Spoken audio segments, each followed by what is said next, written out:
Amanhã é O 29. último do ano. O 29 tem um outro simbolismo para ele, né? Tomara que seja um bom 29 amanhã. Vamos saber hoje. Eu e o Tomadinho estamos preocupados ontem, Zé. A gente não sabia qual eram os sintomas que tu estava tendo. Aquelas coisas que acontecem assim, a gente meio descuidado. Eu carrego uma garrafa com água.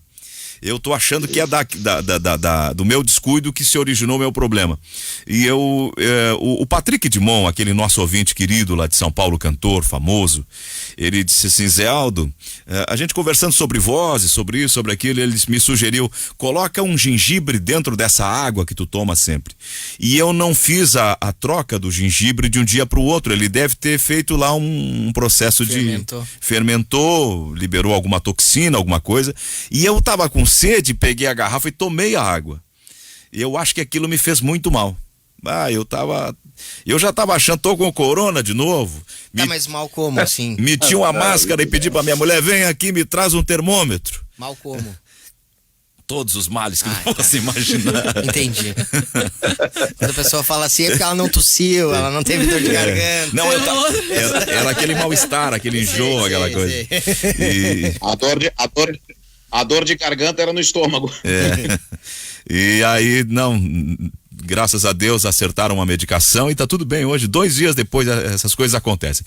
Bom, a dupla Grenal ganhou no final de semana e nós já vamos falar sobre isso, porque já terminamos um final de semana de vitórias gaúchas e já vem um meio de semana de decisões pela Copa do Brasil. Banrisul, aqui é a nossa casa e nela a nossa parceria faz a diferença. Banrisul com o ganhando o jogo.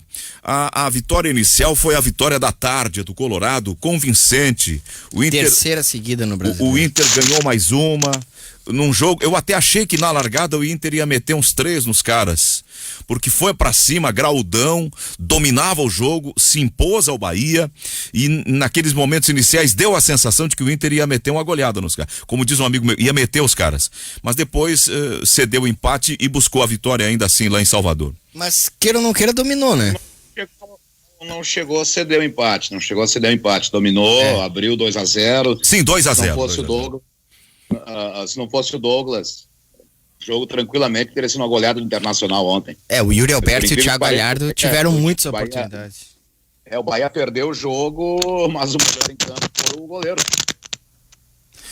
O Yuri perdeu o gol, o Galhardo perdeu o gol. Na verdade, o Douglas... Eu não sei se perderam ou tem mérito o goleiro. Eu acho que um pouco dos dois, assim. Claro que o atacante, a gente sempre vai dizer que ele tem uma outra opção, né, na frente do goleiro, mas o goleiro também sabe sair bem, fechar bem os ângulos e gerar dificuldade. Foi o caso ontem. O Douglas saiu muito bem, os atacantes poderiam até, principalmente o Thiago Galhardo teve um momento que poderia ter driblado, o próprio Yuri Alberto, mas... queira ou não queira, o Inter venceu, né? Isso que importa. É o tipo de coisa que a gente sempre diz no brasileiro. É jogo pra ir lá, vencer, voltar com os 3 pontos. Se for com desempenho, se for numa caminhada de ascensão, de ajuste da equipe, melhor. Se não for, pelo menos ganha um fôlego, mais 3 pontos pra poder continuar buscando esse ajuste. No caso do Inter, a gente nem sabe como ou quem continuará fazendo esses ajustes, né? E o Galhardo... O centroavante e o atacante também tem que ter sorte. Ele não vinha tendo sorte, não vinha fazendo gols.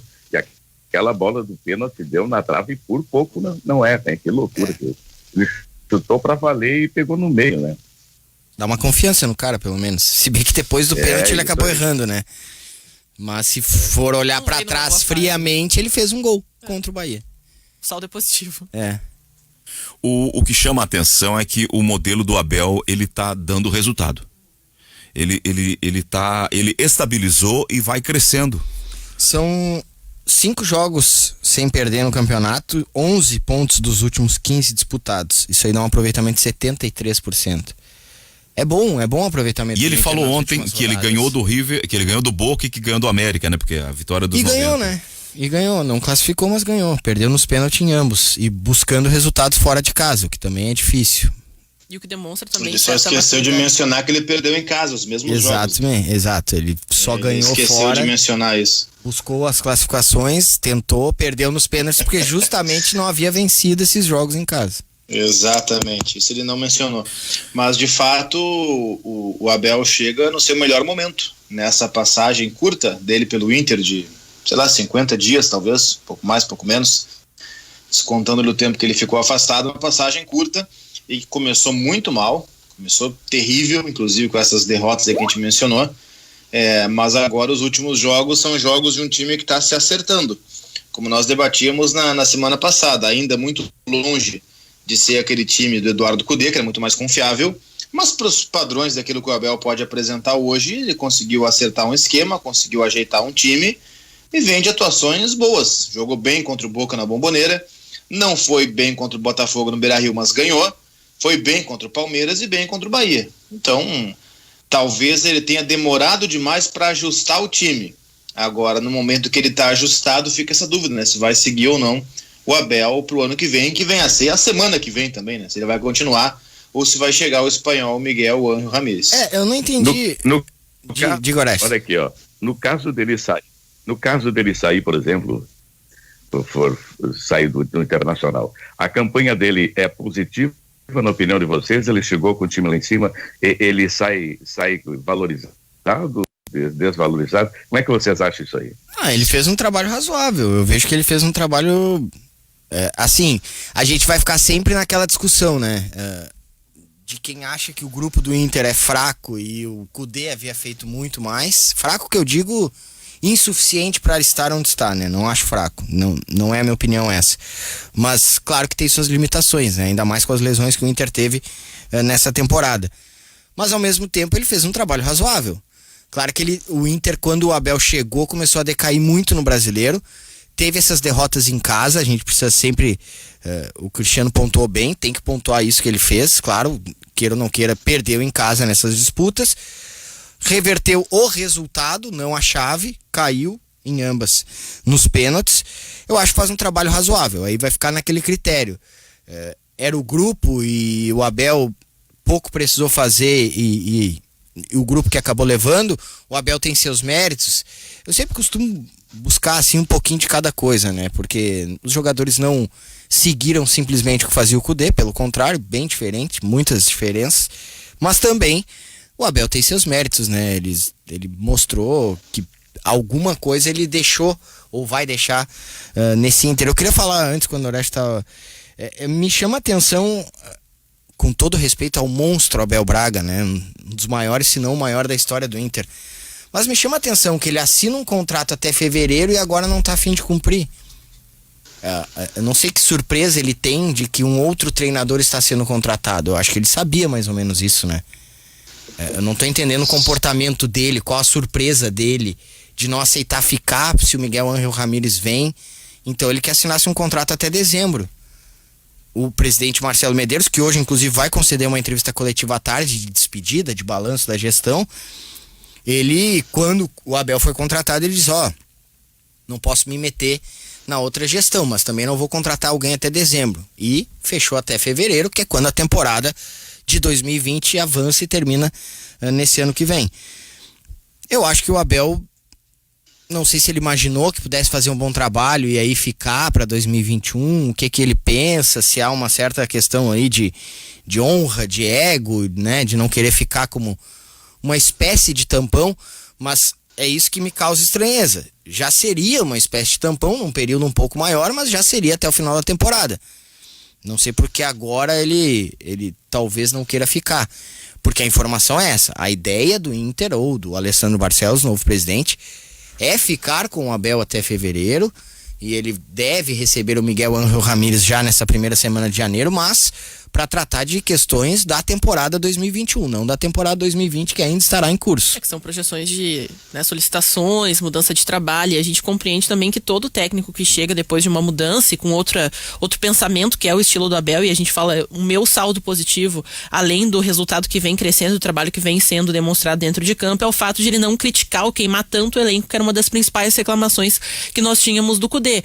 O Cudê parecia entender o que tinha na casa, mas pelo estilo de jogo que ele ele queria impor, ele queria novas contratações. O Internacional, por todas as dificuldades financeiras, que acredito que não foram escondidas ou colocadas embaixo do tapete por parte da gestão, quando fez a contratação do Kudê para ele começou a reclamar, fica uma situação difícil no vestiário e também para a questão política do Internacional, essa queimação de filme e falta de consistência de discurso. Ele sai quando o Abel ele assume, ele tem aquele momento que ele precisa adaptar, ele muda bastante o esquema, né? Pro atleta é complicado numa época de pandemia que os treinamentos não são tão intensos ou não tem tanto tempo para se trabalhar, não tem uma pré-temporada para preparar os atletas ou passar a ideia de jogo. E para mim é muito atípico o fato do Kudê ter pedido demissão. Ele não foi alguém que foi demitido, porque a gente é acostumado a ter aquela insatisfação com o trabalho do técnico, ele acaba sendo dispensado. Ele pagou, inclusive, para ir embora. Exato, então a gente tem essa ideia de que o Abel, ele vem num gesto de carinho e talvez ele esperasse esse gesto de carinho com um tempo de trabalho ou até mesmo um convencimento,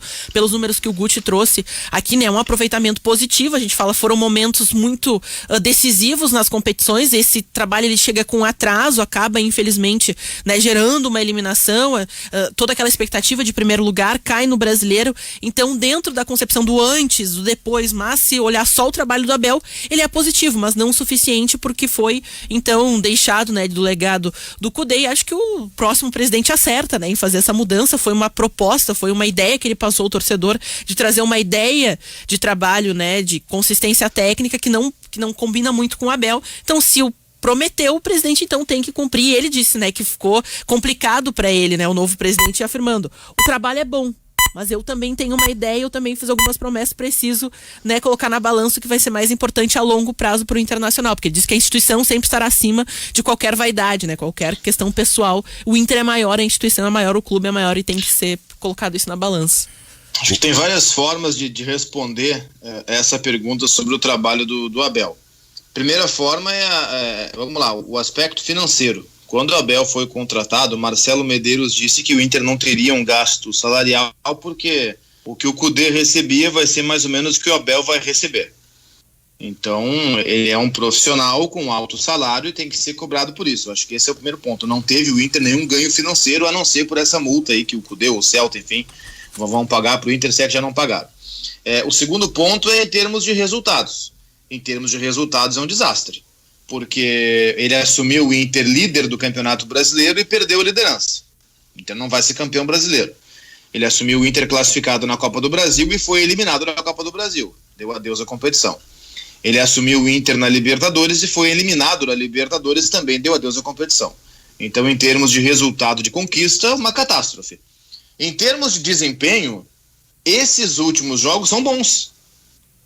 Como nós dissemos, o melhor momento do Abel no Inter é agora. O Inter vem de boas atuações. O Abel demorou, mas ele achou esse jeito de jogar, essa forma de jogar que não é brilhante, que não é extraordinária, que não é o Bayern de Munique, mas é bastante útil. Está vencendo os seus jogos. Venceu o Boca na Bombonera. Por que não foi suficiente? Porque perdeu em casa.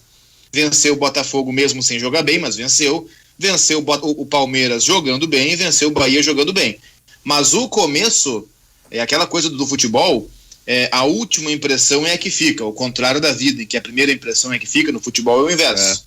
Só que as primeiras que a gente tende a esquecer foram horrorosas. Teve jogos assim que o torcedor desligou a televisão com vergonha do que estava assistindo. Então acho que isso a gente não pode esquecer. No fim das contas, colocando tudo isso num caldeirão e buscando ali o resultado, eu acho que foi um trabalho razoável. Aí eu fecho com o Guti, eu classificaria dessa forma, porém insuficiente. O Inter precisava mais do que o Abel fez e vinha conseguindo mais do que conseguiu com o Abel. É a velha história do que o que a gente espera com o que vai acontecer, né? Com o que acaba acontecendo. Tipo, eu não contrataria o Abel, expus já minha opinião sobre isso aqui algumas vezes, mas olhando depois, como disse o Cristiano, um trabalho razoável. Tem que pontuar que caiu nas duas competições. E a gente não pode diminuir o tamanho do Inter, né? Porque às vezes parece que foi um alívio ter caído, caiu bem, de cabeça erguida, segue o baile. Não. O Inter tinha que pelo menos ter a pretensão de vencer Libertadores, de avançar nas competições. E não conseguiu. O que me parece é que esses são os dois últimos jogos, né? Esse recorte dos dois últimos jogos. A vitória com o Palmeiras, contra o Palmeiras, a vitória ontem contra o Bahia. Duas boas atuações. Jogos em que o Inter poderia ter marcado mais. Talvez ou por ineficiência nos momentos de conclusão, ou no caso de ontem até um pouco mais da boa qualidade do goleiro na partida de ontem do que das próprias conclusões. Enfim, a gente pode debater isso, a gente já começou há pouco falando se era mais mérito do goleiro ou demérito do atacante, enfim. O fato é que são 2 jogos seguidos que o Inter venceu e jogando bem, convencendo daquela vitória. E aí o próximo jogo, no dia 6, na virada de ano, na outra, daqui 10 dias, com Abel ainda, sem Abel, vai se retomar do zero, vai se manter essa sequência. São essas incertezas. O Inter fecha o ano em quarto, mas com a nova saída, com a nova mudança de técnico, até retomar, faltando aí 1 mês para acabar o campeonato, ou 2 meses para acabar o Campeonato Brasileiro, vai se manter nessa posição, vai decair, de novo uma mudança. É isso que o torcedor colorado tem medo. O Abel tem todo o direito de não querer continuar, porque ele já deixou bem claro, Orestes, que ele não é auxiliar. Mas por que assinou até fevereiro, Magno? Ele não imaginava que isso pudesse ocorrer ou ele tinha plena esperança de permanecer? Mas aí também vai de quem assinou com ele até fevereiro, né? Eu acho que ele teme uma chegada do novo treinador. Eu acho que ele teme uma certa intromissão do cara no trabalho dele. Mas não tem como não ter intromissão, Orestes. Pode ser isso. Não tem como não ter intromissão. Não tem como não ter intromissão, é natural. O novo técnico vai se intrometer. Eu entendo o que tu quer dizer. O novo técnico vai começar um novo trabalho, um novo projeto. Vai fazer alguns testes, observações. Ele vai ter que treinar dentro do seu ideário, do seu modelo, do seu pensamento. Não, mas ele vai ter 2 treinadores. É por isso que está incompatível. Claro. Porque o novo técnico ele já vai começar a preparar o Inter para o ano. O que eu imagino é o Miguel Ángel, ele fazendo um trabalho totalmente distante, somente de observação. Mas com os mesmos jogadores? Não, ele tem que treinar os caras, ele tem que trabalhar os caras. Vai treinar. Infelizmente, felizmente. Não, vou te dizer o que vai acontecer. Quer dizer, eu tô supondo, o Abel não vai permanecer. Não, eu acho que é isso que vai acontecer. O Abel vai pedir demissão, então. O Abel vai pedir pra romper o contrato até fevereiro. O que aconteceu? A gente tem que falar assim também. Ele negociou com o presidente atual. Mas ele precisa acertar com o presidente que tá chegando. Mas para aí, Zé, eu acho que... Não, mas ele tem contrato em vigor, Zé. Se ele vai sair agora é porque ele quer. Não, é que ele tá impondo condições, Cristiano. Ele não quer mas ele tem contrato em vigor, Zé. Ele não quer ser visto como auxiliar ou como o cara que fica flanelinha segurando a vaga na garagem. Não, mas acontece o seguinte, Zé, olha só, ele tem contrato em vigor. Se o Alessandro Barcelos desse, Abel, olha só, eu não te quero. Tá? Com esse contrato, sabemos nós que o contrato não tem multa, tá? Partimos daí. Se o Alessandro Barcelos chega, Abel, eu não te quero. A manchete é, Abel foi demitido. Se o Abel chega, não, se é assim, eu não quero continuar. A manchete é, Abel pede demissão. Porque o contrato está em vigor. Entendi. Eu acho que vai um pouco além da eu acho que a gente só vai mudar os fatores para ter o mesmo resultado. Da redução da manchete, Cristiano. Não vai querer ficar tendo o dedo de outro no trabalho que ele está construindo. Não. E a gente demanda, se tu tem uma ideia de futebol, a gente sabe, as ideias são bem diferentes dos 2 profissionais. Então, tu querer colocar a impressão de um trabalho um pouco mais, né, a gente fala assim, um pouco conservador, um pouco mais, né, tranquilo, com o que tem em casa, assim, tá bom? Ao contrário do técnico que vai chegar e vai querer, sim, exigir o máximo dos atletas para ver o que ele pode solicitar do elenco, porque tu tem que fazer esses testes. E a gente fala, é uma pré-temporada que vai ficar encurtada, quase inexistente por causa dessas situações. Com o Eduardo Cudê é mais fácil. É ali que ele vai ter o Miguel. Com o Eduardo Cudê é mais fácil tu resolver a relação nos limites do contrato. Mas com o Abel, com o histórico de torcedor, com o histórico de treinador, técnico campeão do mundo nesse clube, tu não resolve nos limites do contrato. Tem uma relação antiga, tem uma relação que tá acima do próprio contrato, que vai além do contrato. Então, há um pepino gigante aí para os 2 presidentes e o Abel resolverem. Não expor o treinador campeão do mundo a uma posição de menoscabo, de diminuição. Eu só não entendo assim, são pessoas inteligentes, conhecem o meio do futebol, o cenário já estava apresentado assim, e aí o que foi conversado entre o presidente Marcelo Medeiros e o Abel? O que não estava na conta eram os resultados. Como esperavam perder e ele sairia naturalmente, a isso? ideia era perder, então? Não, a ideia não era perder. O Abel estava mal, foi contaminado pela Covid e ele próprio cogitou de entregar os panos depois da doença. Aí o Inter começou a jogar bem, começou a ganhar, começou a melhorar. E ele começou a gostar do que estava fazendo. Aí entra a minha discordância com todo esse cenário, porque é muita falta de planejamento. Ou vocês acham que o Abel não facilitaria se o time tivesse mal? Ele próprio diria, olha, eu não tô conseguindo o Mas resultado. é uma crença não incompetência, mas reduzir muito o próprio trabalho. Mas não é crença na competência, que nós estamos falando em cima do fato acontecido. Claro. Ele tava praticando a coisa. Eu acho que ele trouxe o carinho, a boa relação, se expôs. Ele recuperou o assim, vestiário. né, a gente fala assim, a gente não coloca que, coitado, pobre Abel. Não, ele sabia de todos esses detalhes por causa da temporada, por causa da situação que tinha acontecido. Ele acabou se expondo dessa forma, topou pela boa relação que ele tem. Só que eu acho que ele esperava demais uma contra, né? Assim, um carinho também do Internacional, da instituição, para gerar, não, se eu for bem, vão manter o meu trabalho. E acho que o Internacional, olha... Mas só um pouquinho, gente, o Abel não é vítima. É, exato. Eu acho que a gente tá tratando o Abel como vítima, que ele não é. Ele recuperou o vestiário. O vestiário tava maravilhoso antes dele. Não, teve uma queda de autoestima, o time afundou. Mas Cristiano. teve uma queda de autoestima depois que ele chegou. Teve uma queda de confiança, teve Depois que ele chegou, Zé, não foi antes. Eu acho que foi causada Não teve. pela questão do técnico, do Cudê. Porque o vestiário antes estava maravilhoso. Teve um processo que começou a queda de se confiança degradar. Foi justamente naquele jogo da estreia do Abel contra o América Mineiro, que o futebol do Inter, um passe mágico, desapareceu. Teve um processo que começou a se degradar com a saída com a saída do Barcelos do vestiário. Que ele era o anteparo, que ele era o homem da relação mais próxima do Cudê. A gente trabalha com as... Na semana passada não foi o Bruno que trouxe o levantamento de quantos jogos o Inter havia perdido naquela transição? Mas não... A saída do Barcelos ali, naquela parte final do trabalho do Cudê? É que o Inter havia perdido um único jogo. Não, ele perdeu dois jogos, empatou outros, mas assim, o rendimento não, já perdeu não... Perdeu um. Mas Perdeu um de 20. Eu tinha o levantamento, não teve 20 jogos. Eu tinha o levantamento, eram 9 jogos. Era uma sequência de rendimento que não era boa. Mas aí tem a atenuante. Aí tem uma atenuante que ele tava mesclando o time. Ele não estava jogando o tempo todo com o titular. Mas nós estamos falando de uma coisa que é um pouco diferente disso. O que eu estou dizendo é que a saída do Alessandro Barcelos do vestiário criou uma distância, criou uma desestabilizada na criou um hiato. Tem certeza, né? Num ambiente de que precisa ter muita certeza para as coisas funcionarem. Por isso que eu acho que em grandes multinacionais, e eu considero o Inter, Grêmio, grandes empresas gigantes, ainda mais com o mercado consumidor que tem, pelas receitas que tem, não pode ser feito uma coisa assim, sem planejamento, gente. Não pode vamos assinar até fevereiro. Ninguém pensou na hora de assinar, presidente, mas não tem eleição, não vai chegar outro. Não é melhor conversar? O senhor termina em dezembro, eu fico até fevereiro.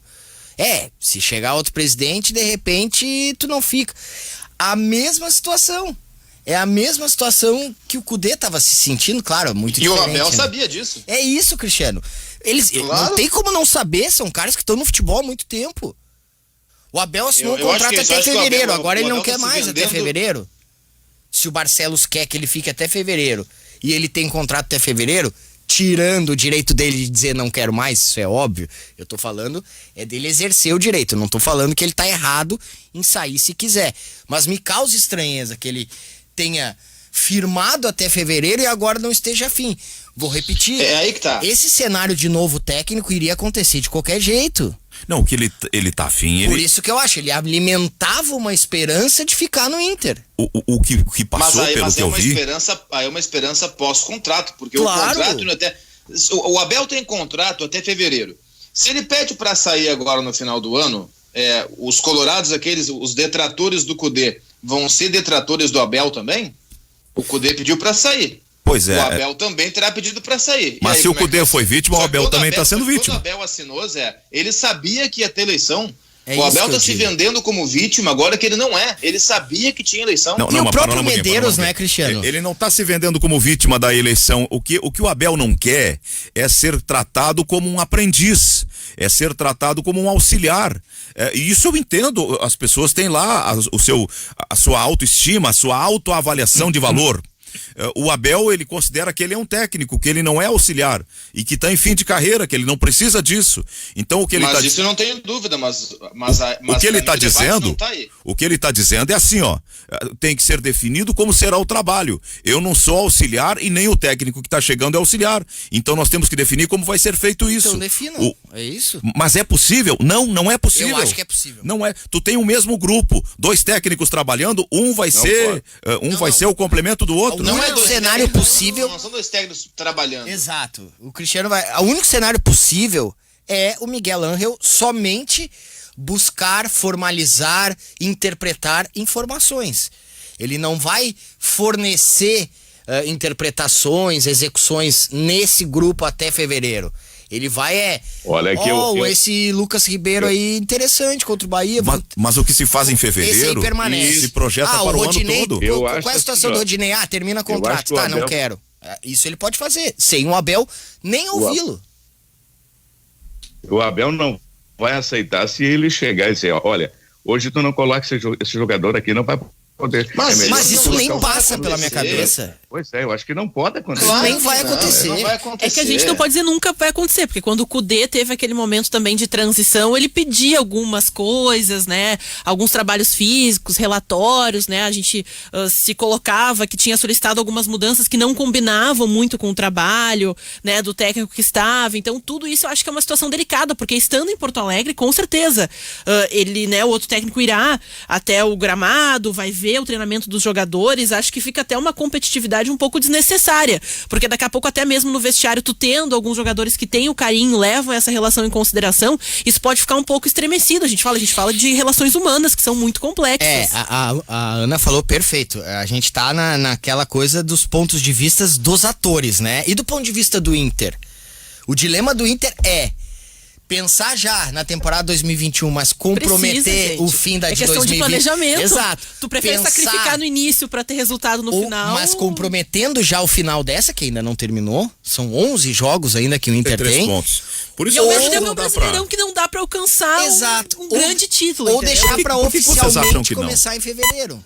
São 9 pontos em relação ao líder. Tem 33 a disputar ainda. Zé, eu já não desconfio. Justamente por isso, eu já não 9 desconfio pontos pra tirar 9 rodadas. Pois é, eu não desconfio de nenhum perseguidor ao São Paulo. Eu desconfio do São Paulo decair tanto. Essa é a minha visão sobre o Campeonato Brasileiro. Eu não desconfio que o Atlético possa enfiar um monte de vitória, que Flamengo, o próprio Inter. Eu até acredito que eles possam, tem força pra isso. Se bem que o Inter com o grupo e tendo só o brasileiro é possível. Mas o que eu não vejo é o São Paulo entregando tanto. Teve E um ao Real mesmo tempo, Barcelona. tu fala, tem essa bomba de relação. Como é que fica, né? A gente segue quem? Na história tem exemplos. Tem um de Real viradas, Barcelona que tirou lógico. 6 pontos em 3 rodadas. Na história tem. Tá, mas é que olha só, que entre o Inter e o São Paulo há outros 2 times. Então não adianta o São Paulo perder todas daqui pra frente e o Inter ganhar todas. Tem mais 2 times no meio do caminho. Que tem que perder Já tudo. chegou no momento em que não se busca. Essa distância do Inter pro São Paulo é absolutamente difícil. E outra, o São Paulo perdeu 3 jogos em todo o campeonato. Ele precisaria perder o dobro disso em 9 partidas. Ele que perdeu 3 em 27 terá de perder 5, 6 ou 7 em 9. Não vai acontecer. Desculpe o torcedor mais otimista, mas não vai acontecer. Inter e Grêmio não serão campeões brasileiros. Acho que nem o Atlético Mineiro chega. O Flamengo tem a mesma pontuação do Atlético Mineiro, tem um jogo a menos, que é contra o Grêmio, que é dureza, mas se ganhar vai a 52, pode ser. 52 com 56, tendo mais 11 rodadas, pode ser. Mas é muito complicado. Para mim, o São Paulo, ele já se encaminhou com uma distância interessante para ser campeão brasileiro. Grêmio e Inter não vão chegar. Eu penso parecido contigo, que é muito difícil eu chegar. Matematicamente não é impossível. E a história mostra que times que alinharam sequência de vitórias, mantiveram o trabalho, pensaram sem dar ouvidos para o entorno, conseguiram chegar. Isso porque a gente considera... A história não mostra isso, a exceção Cristiano da exceção mostra isso. É que a gente considera... Sim, eu sei que é uma exceção. A gente considera o cenário do Miguel Ángel assumir e o Inter fracassar. Vamos falar. Ele pode começar a gente tá vendo assim, né? Permanência do Abel vai pra Libertadores, chegada do Miguel Ángel, caiu fora de tudo. Não é nenhum nem outro. Eu até acho que tem que ter um pouco de estabilidade, lógico. Não dá pra um cara chegar agora e já chegar, né? Vamos tocar o time agora até fevereiro. Mas também é interessante, como disse o Zé, para começar a temporada 2021. Não adianta. E outra, nada impede que o Abel continue e comece a perder. Claro, nós temos nossas opiniões, mas a gente também não sabe o que vai acontecer no futuro. Eu posso aqui dizer, olha, quem sabe Já que vai vir o Miguel Ángel, troca mesmo o Abel, começa ele, tem 11 jogos, se der, melhor, classificou, se não der, já iniciou um trabalho ou preparou um trabalho para 2021. Essa é uma das possibilidades e é a minha opinião, mas pode acontecer várias coisas. Pode vir um cara dizer, não, mas por que não fica o Abel tocando do jeito que tá, direitinho, o Miguel Ángel fica separado, né, de dentro de um hotel, de dentro de uma sala, estudando, conversando bastante com o Não vai ser bom pro tal. cara que tá chegando, nem pro Abel. Pois são cenários complicados. O Cristiano tem razão quando diz assim, nada impede que o Abel comece a perder. O Guti é o seguinte, ó. O Guti é o seguinte, aí o Abel fica e perde 2 ou 3 jogos e aí já começa aquela ladainha de novo. Pô, o cara ficou, tá estragando o time de novo, aquela confusão. Tudo pode acontecer. Exato, é isso aí. Nada impede que ele possa perder, mas, Cristiano, a tendência é que o recomeço de um trabalho, a troca de um modelo, no meio da competição, tenha mais possibilidade de trazer derrotas nesse início do que continuidade desse trabalho. Por isso que as pessoas, os seres humanos projetam, tem razão. É uma das possibilidades. É uma das possibilidades. O que é estranho, porque tem muita gente que defende troca de técnico cada 3 rodadas e agora que tem a possibilidade não quer. Eu acho justamente isso. Nada impede que o Abel continue a vencer. Agora, também nada impede que ele volte a perder. E pro Miguel Ramírez vale a mesma coisa. Eu acho que a questão é não buscar adivinhar resultado. Pegar modelo, pegar projeto, ter convicção, pegar tabela, exato. se debruçar na tabela e estudar o seguinte, olha só, se eu for para pré-Libertadores, não dá pro Miguel assumir final de fevereiro, parceiro. Porque ele vai assumir dia 24, acaba o campeonato, dia 3 tem a pré-Libertadores. Você não vai conseguir mudar o time em 6 dias. Não dá. Agora, se assumir agora, e se ele começar a perder? E se ele começar a ganhar? Eu acho que esse é o ponto a ser debatido. E se o Inter tem a convicção que o Miguel Ángel Ramírez é o cara... Acho que tem, né? Troca agora. 2 anos? Só pode então, ter. Troca agora. E essa convicção... Não espera fevereiro, troca agora. E essa convicção, ela tem que sobreviver a um fracasso possível nesses meses certeza, de janeiro e fevereiro. Certeza. Ou daqui a pouco o Miguel Com Ángel certeza. decai, perde 6 partidas das 11, fica ali no meio da tabela. Tem Grenal daqui a pouco. Aí né? a gente já vai demitir ele 20. antes dele começar mesmo. 24 de janeiro tem Grenal. Tem Grenal. 24. E daqui a pouco perde Grenal, manda embora. Não, acho que não vai acontecer, tá? Ouvindo o Alessandro Barcelos falar, eu acho que ele é um cara, pelo menos no discurso, a gente sabe que na prática as pessoas às vezes mudam, mas pelo menos no discurso é um cara muito ponderado, muito equilibrado nesse sentido. Agora, pra mim é isso. Tá convicto com o Miguel Ángel Ramírez? Eu acho que tá. Se não tivesse convicto, não teria feito um acordo por 2 anos. Exato. Troca agora, porque senão tu vai ter uma semana para preparar um time, porque o campeonato termina dia 24 e dia 3, portanto, uma semana depois, fevereiro tem menos dias, começa a pré-Libertadores. O Inter poderá ter um jogo de 6 pontos no dia 20/1 contra o São Paulo no Morumbi. E no dia 24, outro jogo de 6 pontos contra o Grêmio. Isso aí. Porque é a sequência. São cenários. E se acontecer, eu concordo com o Cristiano, tá? Pra mim, dificilmente o título sairá do São Paulo e se sair, acho que vai ser do Atlético. E olhe lá. Mas... Ou até do Flamengo. Mas se porventura o Inter encaixar 200 vitórias, essas 11 vitórias, e for campeão brasileiro, aí a gente vai o quê? Vai... Já com tudo firmado, o Abel ficou até fevereiro, encerra o seu contrato. Ele vai embora ou a gente vai começar a gritar e brigar e chorar que não, ele ganhou o brasileiro, ele tem que ficar. Planejamento no esporte, gente, é muito mais difícil, porque tem variáveis e quer dizer, mais difícil, eu tô comparando algo, não precisa comparar nada. Planejamento no esporte é muito difícil, porque tu calcula tudo, planeja tudo e tu não ganha, exato. A gente está pegando aqui a ótica do Abel, que é o atual técnico. Beleza, lógico. É isso que nós temos que fazer. Mas o contrato que o Inter... Só vamos lembrar o seguinte, para deixar claro, tá? O Miguel Ángel Ramírez, ele nem foi anunciado ainda. Não. A gente sabe que é ele, mas ele não foi nem sequer anunciado. O contrato que o Inter fez com ele é a partir de quando? Primeiro Eu acho que esse é um ponto. Porque se ele assinou o contrato a partir de 24 de fevereiro, não tem nem conversa para agora. Me parece que não. Me parece até certo ponto óbvio, embora a obviedade no futebol ela seja meio nebulosa e nem tão óbvia assim, me parece que assinou a partir de 1º de janeiro. Se assinou a partir de 1º de janeiro, o que o Abel não quer, que é dividir o trabalho com outro técnico, vai impedir a continuidade dos dois.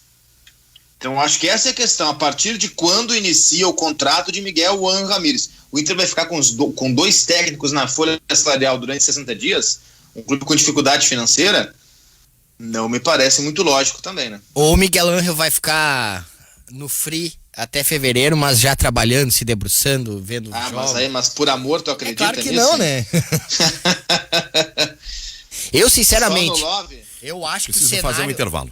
Rapidinho, Zé, eu acho que o cenário que vai pintar é do Abel mesmo saindo, exatamente. E eu até entenderei, porque aí estará acima do interesse Só tem uma coisa, do clube, né? se o Abel sair, e é possível que isso aconteça, porque é do perfil do Miguel Ángel, aí eu discordarei do espanhol se ele disser não, fica o Osmar Loz até fevereiro. Se o Abel sair, o Miguel Ángel tem que assumir a bronca. Ah, não, claro. Tem que não assumir dá a pra bronca. brincar de interino, não. Tem que assumir a bronca daí.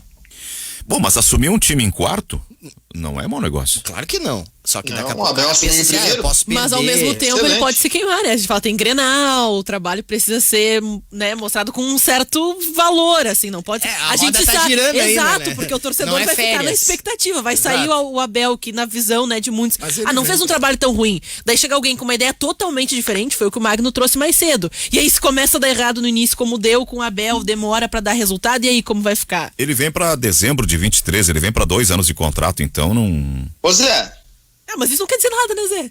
Olha aí o Cudê Ô, Zé, veio também pra... exatamente. Eu tenho uma curiosidade, pode ser para depois do intervalo, e só tu pode saciar essa curiosidade, porque é tu que está com a nossa interatividade aí. Pelo menos no meu Twitter, aqui que eu tô com ele aberto, tem algumas participações comigo aqui, enfim, Renato, Kleber, Josito, por aí vai. O pessoal não tá concordando que o trabalho do Abel tá bom. Pois é, Eu acho ia que ler também. os colorados, pelo menos, a minha rede social aqui é uma agulha num palheiro, tá? É uma coisa muito pequena, por isso eu queria a tua impressão aí das redes da rádio, para saber o que os colorados estão pensando, porque para mim aqui, a repercussão do trabalho do Abel, mesmo com esse momento que agora, nos últimos jogos é de vitória, os caras não estão muito contentes com o Abel, não. Tem uma diferença que a gente já aprendeu a avaliar do que se manifesta no Facebook, do que se manifesta no WhatsApp e do que se manifesta no Twitter. Tem perfis diferentes de abordagem, é curioso isso. Vamos pegar um pouquinho de cada depois, enfim, não sei, é só uma curiosidade que eu tenho. Vamos fazer um intervalo. O torcedor tá gostando. Eu não sei se o torcedor tá gostando muito do Abel, não, viu, sinceramente.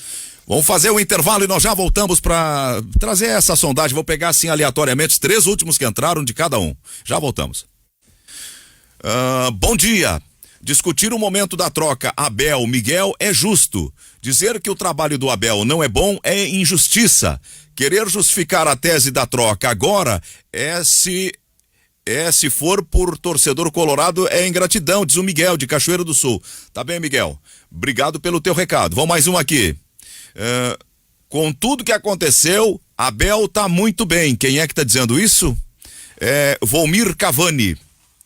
Essa aqui tá dizendo assim, o nome dela é Berenice. Fora Abel, trabalho que logo vai mostrar como é o Abel de hoje. Péssimo, diz a dona Berenice. 3 aqui pelo WhatsApp, agora então vou para o Facebook. Tô com o Facebook fechado. Conseguiu acessar o Twitter aí, Ana? No Ana nosso Carolina Twitter, Guiar. lá no @RD Guaíba Oficial, a gente, né, fala o pessoal nos marque também Futebol Guaíba, participe, porque o pessoal às vezes acaba marcando, né, o pessoal, porque a gente acaba lendo, mas então faça essa participação lá, marcando os perfis oficiais aqui da rádio, mas aqui no Facebook, viu, Zé, o pessoal tá bem dividido. O Brumel fala que tem que ficar o Abel, claro, muitos gremistas também opinando aqui, né, colocando as suas colocações, claro, numa ideia de trazer mais ironia, falando que vai perder de qualquer jeito, não importa. Aqui o Henrique pedindo que fique o Abel, também o pessoal aqui falando que pretende, né, colocar que se foi uma promessa, a pretensão tem que ser, então, feita aqui o Giliardo, o Paulo Roberto aqui, né, o pessoal participando, e também pede que a gente já vai entrar no Grêmio, viu, gente? O pessoal, a gente começa a falar aqui que vai ler a interação, o pessoal fala do Grêmio, o Grêmio tem semifinal e tudo mais. Então, um abraço Paulo Henrique, que tá participando aqui conosco, mas o pessoal bastante dividido no Face. Paulo Joaquim falando que diz... querem que fique, que saia. Paulo Joaquim diz no Facebook que o Cudê tem 60% de aproveitamento, o Abel tem 59% de aproveitamento. Eu até pedi pro Gutierrez, eu não consegui. O Alfredo Poças ou o Eurico Quadros, aquele que estiver nos ouvindo, mandar a campanha do Abel para nós, eu não encontrei por aqui. O Gilmar Sérgio fala: muito obrigado, Abel, que seja bem-vindo o próximo técnico, vida que segue, o time tem que pensar em planejamento. O João Carlos coloca: Abel recebeu um time líder do campeonato e classificado nas 2 Copas, está entregando eliminado nas 2 Copas e aí perdendo o brasileiro. O pessoal pedindo aqui a saída. Aqui... Nessa pesquisa que vocês estão fazendo aí, os torcedores opinando, existe a possibilidade de ter o torcedor do Internacional opinando e o torcedor do Abel, aquele que torce pro treinador? O Aristênio está dizendo, Aristênio Catanduva, fake news, aproveitamento do Abel é 51%. Não é 59%. E o do Cudê é de 61,5%. Com muito mais jogos, né? Com muito mais jogos, inclusive de Libertadores, né? Bom, o Abel também teve. O Abel é o seguinte, gente, Copa do Brasil, 50%. Ganhou um, perdeu o outro, foi eliminado. Libertadores, 50%. Ganhou um, perdeu o outro, foi eliminado. É que o pessoal que torce pelo Abel coloca aqui, ó, o Victor coloca: estão enrolando o Abel, não deveria pelo tamanho dele fazer isso. O Francisco participa aqui também, falando que é obrigatório manter o Abel, ele é vencedor, basta ver o passado dele no Internacional. Então, às vezes a gente tem essa questão do carinho e do que tudo que o Abel conquistou com o Internacional, dá aquela esperança. Eu vejo com todas as limitações, uma conquista significativa. Eu vejo muita gente se manifestando nesse sentido, mas com uma diferença no final, assim, de que gosto muito do Abel, respeito o Abel, um dos maiores da história do Inter, o grande passado e tudo mais. Mas já deu. Porém, defende que ele não permaneça e que já chegue o Miguel Ángel. Gente, o título de Libertadores do Inter faz 14 anos, né? Não foi ontem, né? Não foi um título assim de 2-3 anos que tá vivo na mente ainda.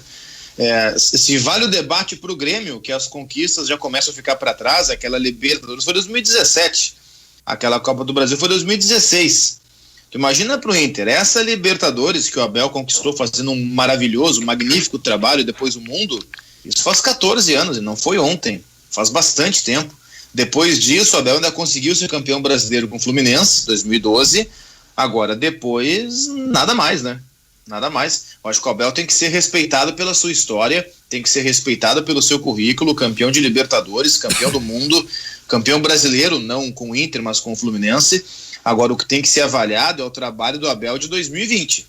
Senão a gente vai começar a olhar para trás, né? Senão daqui a pouco vai querer alguém trazer o seu Minelli para treinar. Não, passou, deu, né? E o caso do Abel, ele tem que ser avaliado pelo que ele está fazendo agora. E dentro do contexto de agora, a gente respeita as opiniões. Tem quem acha que o trabalho é bom, beleza. Tem quem acha que o trabalho é ruim, beleza. Que acha que é mais ou menos, tranquilo.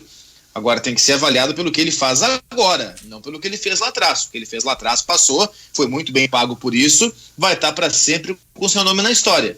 Agora a avaliação tem que ser de agora, e não uma avaliação pelo que ele fez há 14 anos.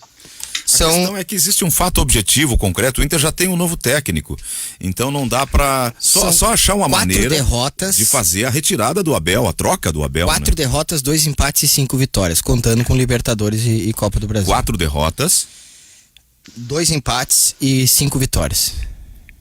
A derrota é a do América na estreia, né? Ele chegou, estreou. América e Boca. Peraí, quantas vitórias são? Desculpa, Gutierrez, eu tava aqui. 4. Eu peguei a calculadora e não. 4 são derrotas. 9 jogos. Perdeu o Fluminense. 2 empates. Isso. 2 derrotas. Isso aí. Mas, e essas derrotas nos 90 minutos, mas dá pra acrescentar. Aí se tira das vitórias as derrotas nos pênaltis. Tá, mas são 9 jogos só que ele tem? Sim. Não são não, tem jogo... Não, são 9, são um pouquinho. Gente, são 4 jogos de Libertadores e Copa do Brasil.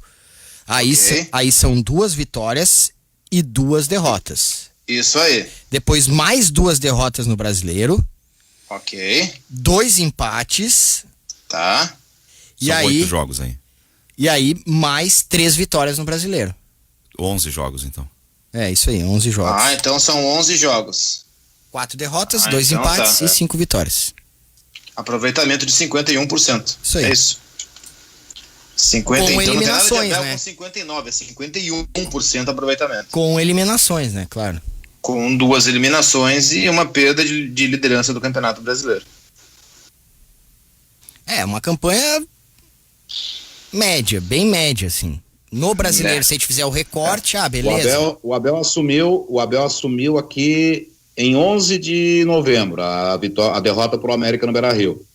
Aí depois perdeu 2-0 pro Santos, o jogo da volta com o América que ganhou nos 90, mas perdeu nos pênaltis, a derrota pro Fluminense, empate com o Goianiense, a vitória do Boca, o empate com o Atlético Mineiro, a vitória e derrota pro Boca lá na Argentina, ganhou do Botafogo, ganhou do Palmeiras e ganhou do Inter. Ganhou do Bahia. O Inter ganhou do Bahia. Isso. É isso aí, gente. É os 51% que o Gutierrez trouxe. São esses 11 jogos. Soma a pontuação, divide por 33, que é o número total de pontos, 51%. O aproveitamento dos 7 jogos que o Abel fez. Isso, 11 jogos. Eu que me equivoquei aqui. 11 jogos. Nos 7 jogos de Brasileiro, ele teve um aproveitamento de 52,4%. Hoje estaria em 10º lugar no Brasileirão. Com esse aproveitamento. Pois é.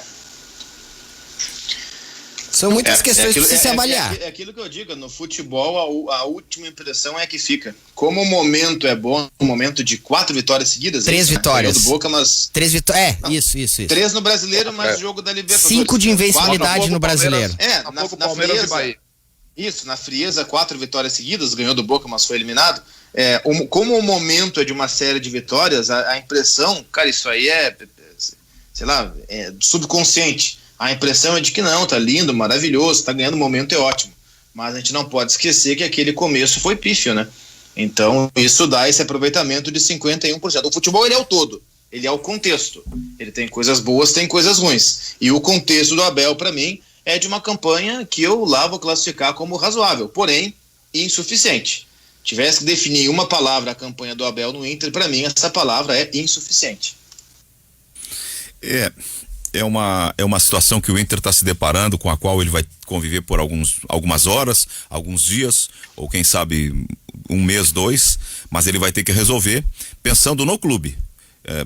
Quando ele contrata o profissional, ele pensa no melhor para o clube. E agora, quando ele, se for o caso de fazer uma ruptura de contrato com o profissional, antes da hora, ele também tem que pensar no clube em primeiro lugar. Ele já tem um treinador contratado para os próximos 2 anos.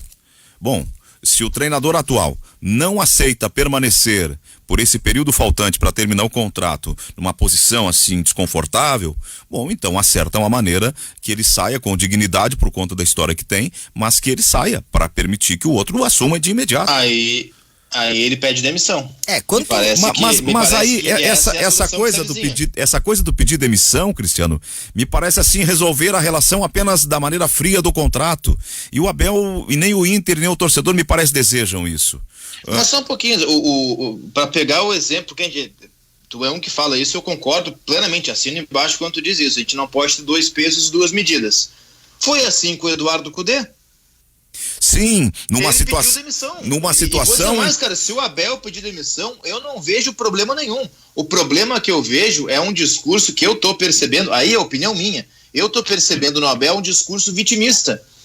De que não, porque o outro técnico, porque eu não vou ser isso, porque eu não vou ser aquilo, porque eu sou o Abel. Só um pouquinho, quando tu assinou o contrato, sabia que ia ser assim, comandante, sabia? Tem uma diferença na história. Eu não vejo nenhum problema. Quer pedir para sair? Não tem multa, sai. Só que deixa claro, do mesmo jeito que ficou claro lá atrás que era o Cudê quem pediu para sair, e ele não tinha problema nenhum em pedir para sair, até acho que fez o certo, o Abel também não tem problema, pede para sair. Ô Zé Aldo, é o seguinte, se fosse outro treinador que não tivesse toda essa história com o Internacional, eu acho que o Abel até tem uma relação até meio familiar com o Internacional. Se fosse outro técnico que não tivesse isso, acho que demoraria para ele sair, os caras não iam demitir, não iam fazer isso, iam esperar. Acho que há uma familiarização do Abel com o Internacional, por isso que está demorando isso. Esse é o complicador, Orestes. O Inter está diante de uma necessidade de tirar o seu técnico mais importante da história, que conquistou os maiores títulos da vida do clube, para antecipar a chegada de um treinador. No caso do Cudê, havia uma particularidade. Ali não havia uma história, era uma temporada de 8 meses de relacionamento. Só que o Abel não pode ficar no Inter a título de homenagem.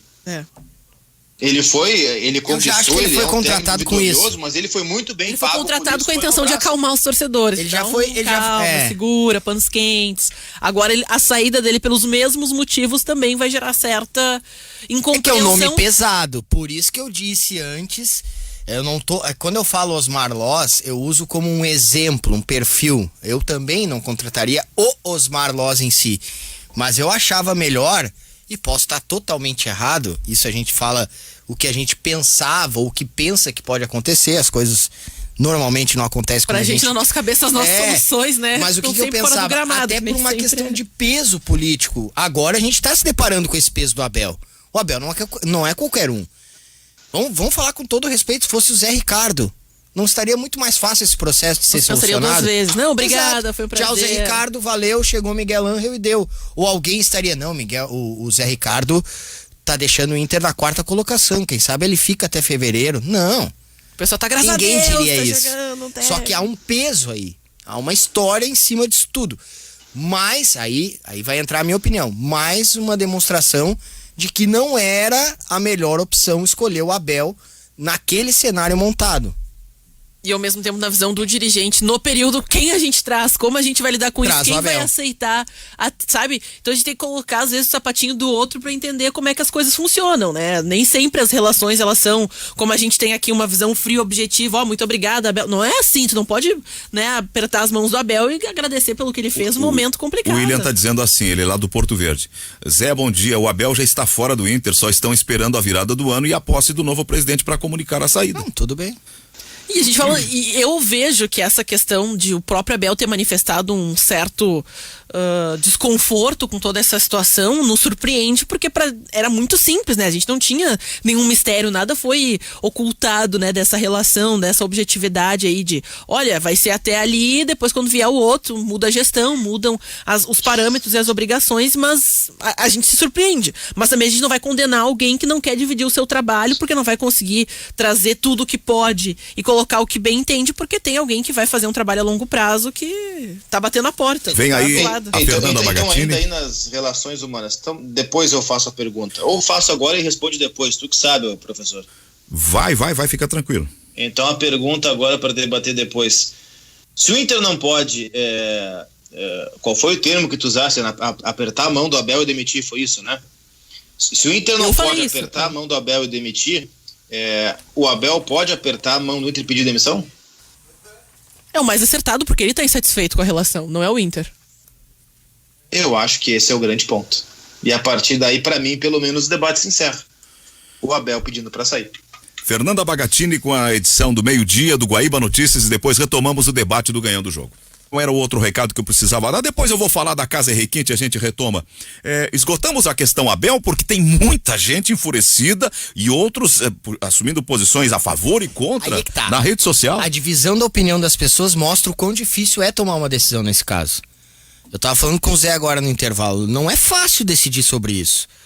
É optar, quem aqui não teve situações na vida, ou até tá passando por isso, de ter que decidir entre um caminho ou outro, sabe? E qualquer dessas decisões, tu tá abrindo mão daquilo que tu deixou pra trás, de alguma coisa ali. Tu tá optando por A, porque tem coisas positivas, prós, que te, digamos, levaram a essa decisão, mas tu abriu mão de alguma coisa lá, e o contrário é a mesma coisa. Isso aí pra qualquer um. E o Inter tá numa situação assim agora.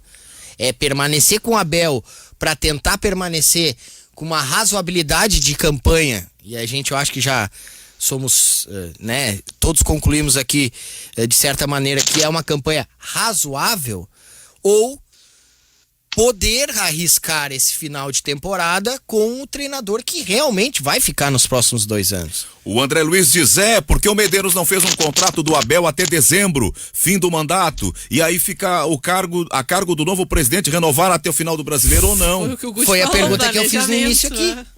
Foi a pergunta que eu fiz. Por que o Medeiros também assinou até fevereiro?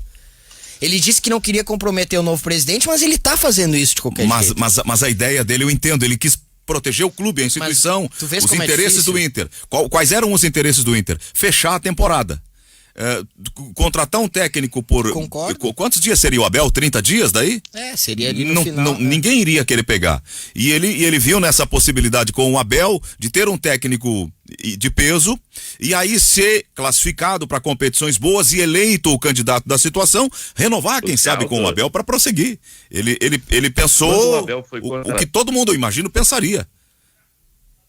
Exato. Quando o Abel foi contratado, já havia conversações com o Miguel sobre ele vir treinar o Internacional ou não? Não, o Miguel é da gestão seguinte. Quando o Abel foi contratado, não tinha eleição ainda. A eleição foi depois. Mas já poderia ter conversa. Pauta eleitoral. Isso.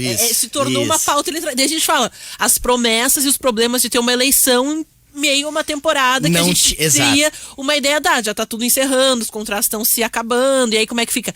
Mas meio que se tornou, e pela causa, pelo episódio do Cudê, isso se tornou, assim, de primeira importância pro torcedor ter essa segurança do técnico, ter essa ideia de que precisa apresentar um trabalho, precisa ter uma consistência pro ano, pra temporada, coisa que a gente não vê, infelizmente não viu muito na gestão Medeiros. Não tinha nada oficial e teoricamente ainda não tem, pode ter um documento pré-assinado numa gaveta. Do goleiro, gente. Exato. A gente ficou 40 minutos discutindo o negócio. É uma projeção da projeção da projeção. É uma informação, ele virá, será, mas...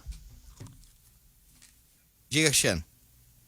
Não, a verdade é que tudo isso se dá depois de uma inabilidade gigantesca do Marcelo Medeiros, que inclusive hoje à tarde vai conceder entrevista coletiva para avaliar a sua gestão, depois de uma inabilidade gigantesca do presidente Medeiros nesse 2020, onde tem... dois dos seus vices concorrendo, um não conseguiu concorrer, que foi o Alexandre, por conta de já ter sido reeleito, coisa que não sabia, o que por si só já foi um erro, o Alessandro Barcelos também, uma inabilidade no momento de tocar isso aí, de lidar com o que estava acontecendo, uma inabilidade na hora de lidar com o Eduardo Cudê, das promessas que foram feitas e que não foram cumpridas, uma inabilidade política muito grande, o Inter num caldeirão efervescente no aspecto político, uma inabilidade muito grande até na montagem de grupo, e aí ele se abraçou com o Rodrigo Caetano, que para mim tem mais erros do que acertos. Então, para mim, tudo isso que nós estamos debatendo é fruto de um ano em que o Inter foi um desastre político, de um quadriênio que foi esse período de gestão Marcelo Medeiros, de novo, em que há erros e há acertos, evidente. Agora, eu vejo o Medeiros muito preso aquele argumento de que foi ele quem tirou o Inter da segunda divisão, como se a tarefa, a incumbência terminasse ali. E eu vejo que depois outras coisas poderiam ser feitas, algumas até foram feitas e outras não, outras ficaram pelo caminho. Então tudo isso que a gente está debatendo, se for pegar nesse monte de areia, começar a escavar e perceber qual é a origem disso tudo, a origem de Miguel Ramírez, se vem ou não vem, é o Abel. O Abel por si só tem como origem o Cudê. O Cudê tem como origem uma falta de lida de todas as partes. E aí você pega essa bagunça que virou o Inter do último trimestre ou quadrimestre do ano. Vinha bem, vinha se ajeitando, vinha líder do campeonato, vinha classificado nas Copas importantes, e tudo isso foi-se às cinzas depois dessa confusão política toda. Bom, vamos passar agora então para os outros assuntos do final de semana. A gente falou bastante sobre o Inter e o Abel, há informações, sugestões de informações, porque às vezes as pessoas dizem aí na rede social, mas nós não temos como confirmar se é fato consumado ou não, que o Abel de fato já está fora e que vai anunciar. Enfim, bom, a rodada 27 do Brasileiro teve o Atlético Mineiro 2-0 no Curitiba, o Fluminense perdendo para o São Paulo por 2-1, o Flamengo e o Fortaleza lá em Fortaleza empatando em 0-0, o Goiás ganhando no Sport por 1-0, esse jogo que nós analisamos há pouco, a derrota do Bahia em casa, 2-1 para o Inter, o 0-2 do Botafogo em casa para o Corinthians continua recuperando, já está em nono, já virou de página. O Atlético do Paraná ganhando do Vasco por 3-0, pobre do Vasco na zona do rebaixamento. O Santos empatou com o Ceará e o Palmeiras fez 1-0 no Bragantino. O Grêmio, todo mundo sabe, ganhou de 2-1 do Atlético de Goiás, e esse é o jogo. Fosse tu o comentarista ontem, né, Cristiano? Do jogo do Grêmio, sim. Do Grêmio. Jogo do Grêmio, sim. Do 2-1 sobre o Atlético. Isso. O Grêmio entregou a bola pro Atlético no segundo tempo, né, Cristiano? Entregou ou não conseguiu controlar o Atlético? Foi a minha pergunta na coletiva do Matheus. Foi exatamente a minha pergunta. Nos últimos jogos o Grêmio tem entregado a bola, mas tem entregado por circunstâncias, por força do adversário, por opção? É uma pergunta. Eu acho que é uma conjunção de fatores e que a explicação do jogo do Atlético não é a mesma do jogo do São Paulo. Pois é, são situações diferentes. Para mim, contra o São Paulo, no meio de semana passado, muito claramente, o Grêmio, e eu comentei aquele jogo, dos primeiros 20, 25 minutos, o Grêmio tentou fazer um jogo de trocação com o São Paulo. Não conseguiu. Ficou muito claro que o São Paulo estava muito mais preparado taticamente para aquele jogo do que o Grêmio. E aí o Grêmio, no meio do jogo, disse, olha só, desse jeito não vai dar. Nós vamos ter que fechar a casinha, vamos ter que se resguardar aqui atrás e sair de outro jeito. E aí o Grêmio foi mudando ao longo do jogo. Mas no início, o Grêmio tentou fazer um jogo de trocação com o São Paulo e não aconteceu. Contra o Atlético, o jogo é 1 até o Grêmio abrir o placar. No segundo tempo, o jogo se desenha de uma outra forma, com o Atlético tendo a bola e o Grêmio saindo em contra-ataque. O Atlético empata o jogo e o Grêmio vai em busca do seu gol e a partir daí, de novo, com a vantagem, outra vez opta pela ideia de entregar a bola para o Atlético.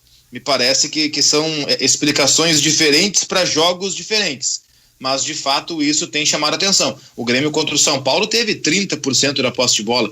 Contra o Atlético não chegou a ter meio a meio, acho que foi 47-53, uma coisa assim, mas um time que em geral tem mais a bola que o adversário, como é o Grêmio, chamou a atenção de fato essa estratégia, essa ideia. Também tem que levar em conta que era um time reserva, né? Portanto, um time com menos poder técnico, a gente não pode esquecer disso.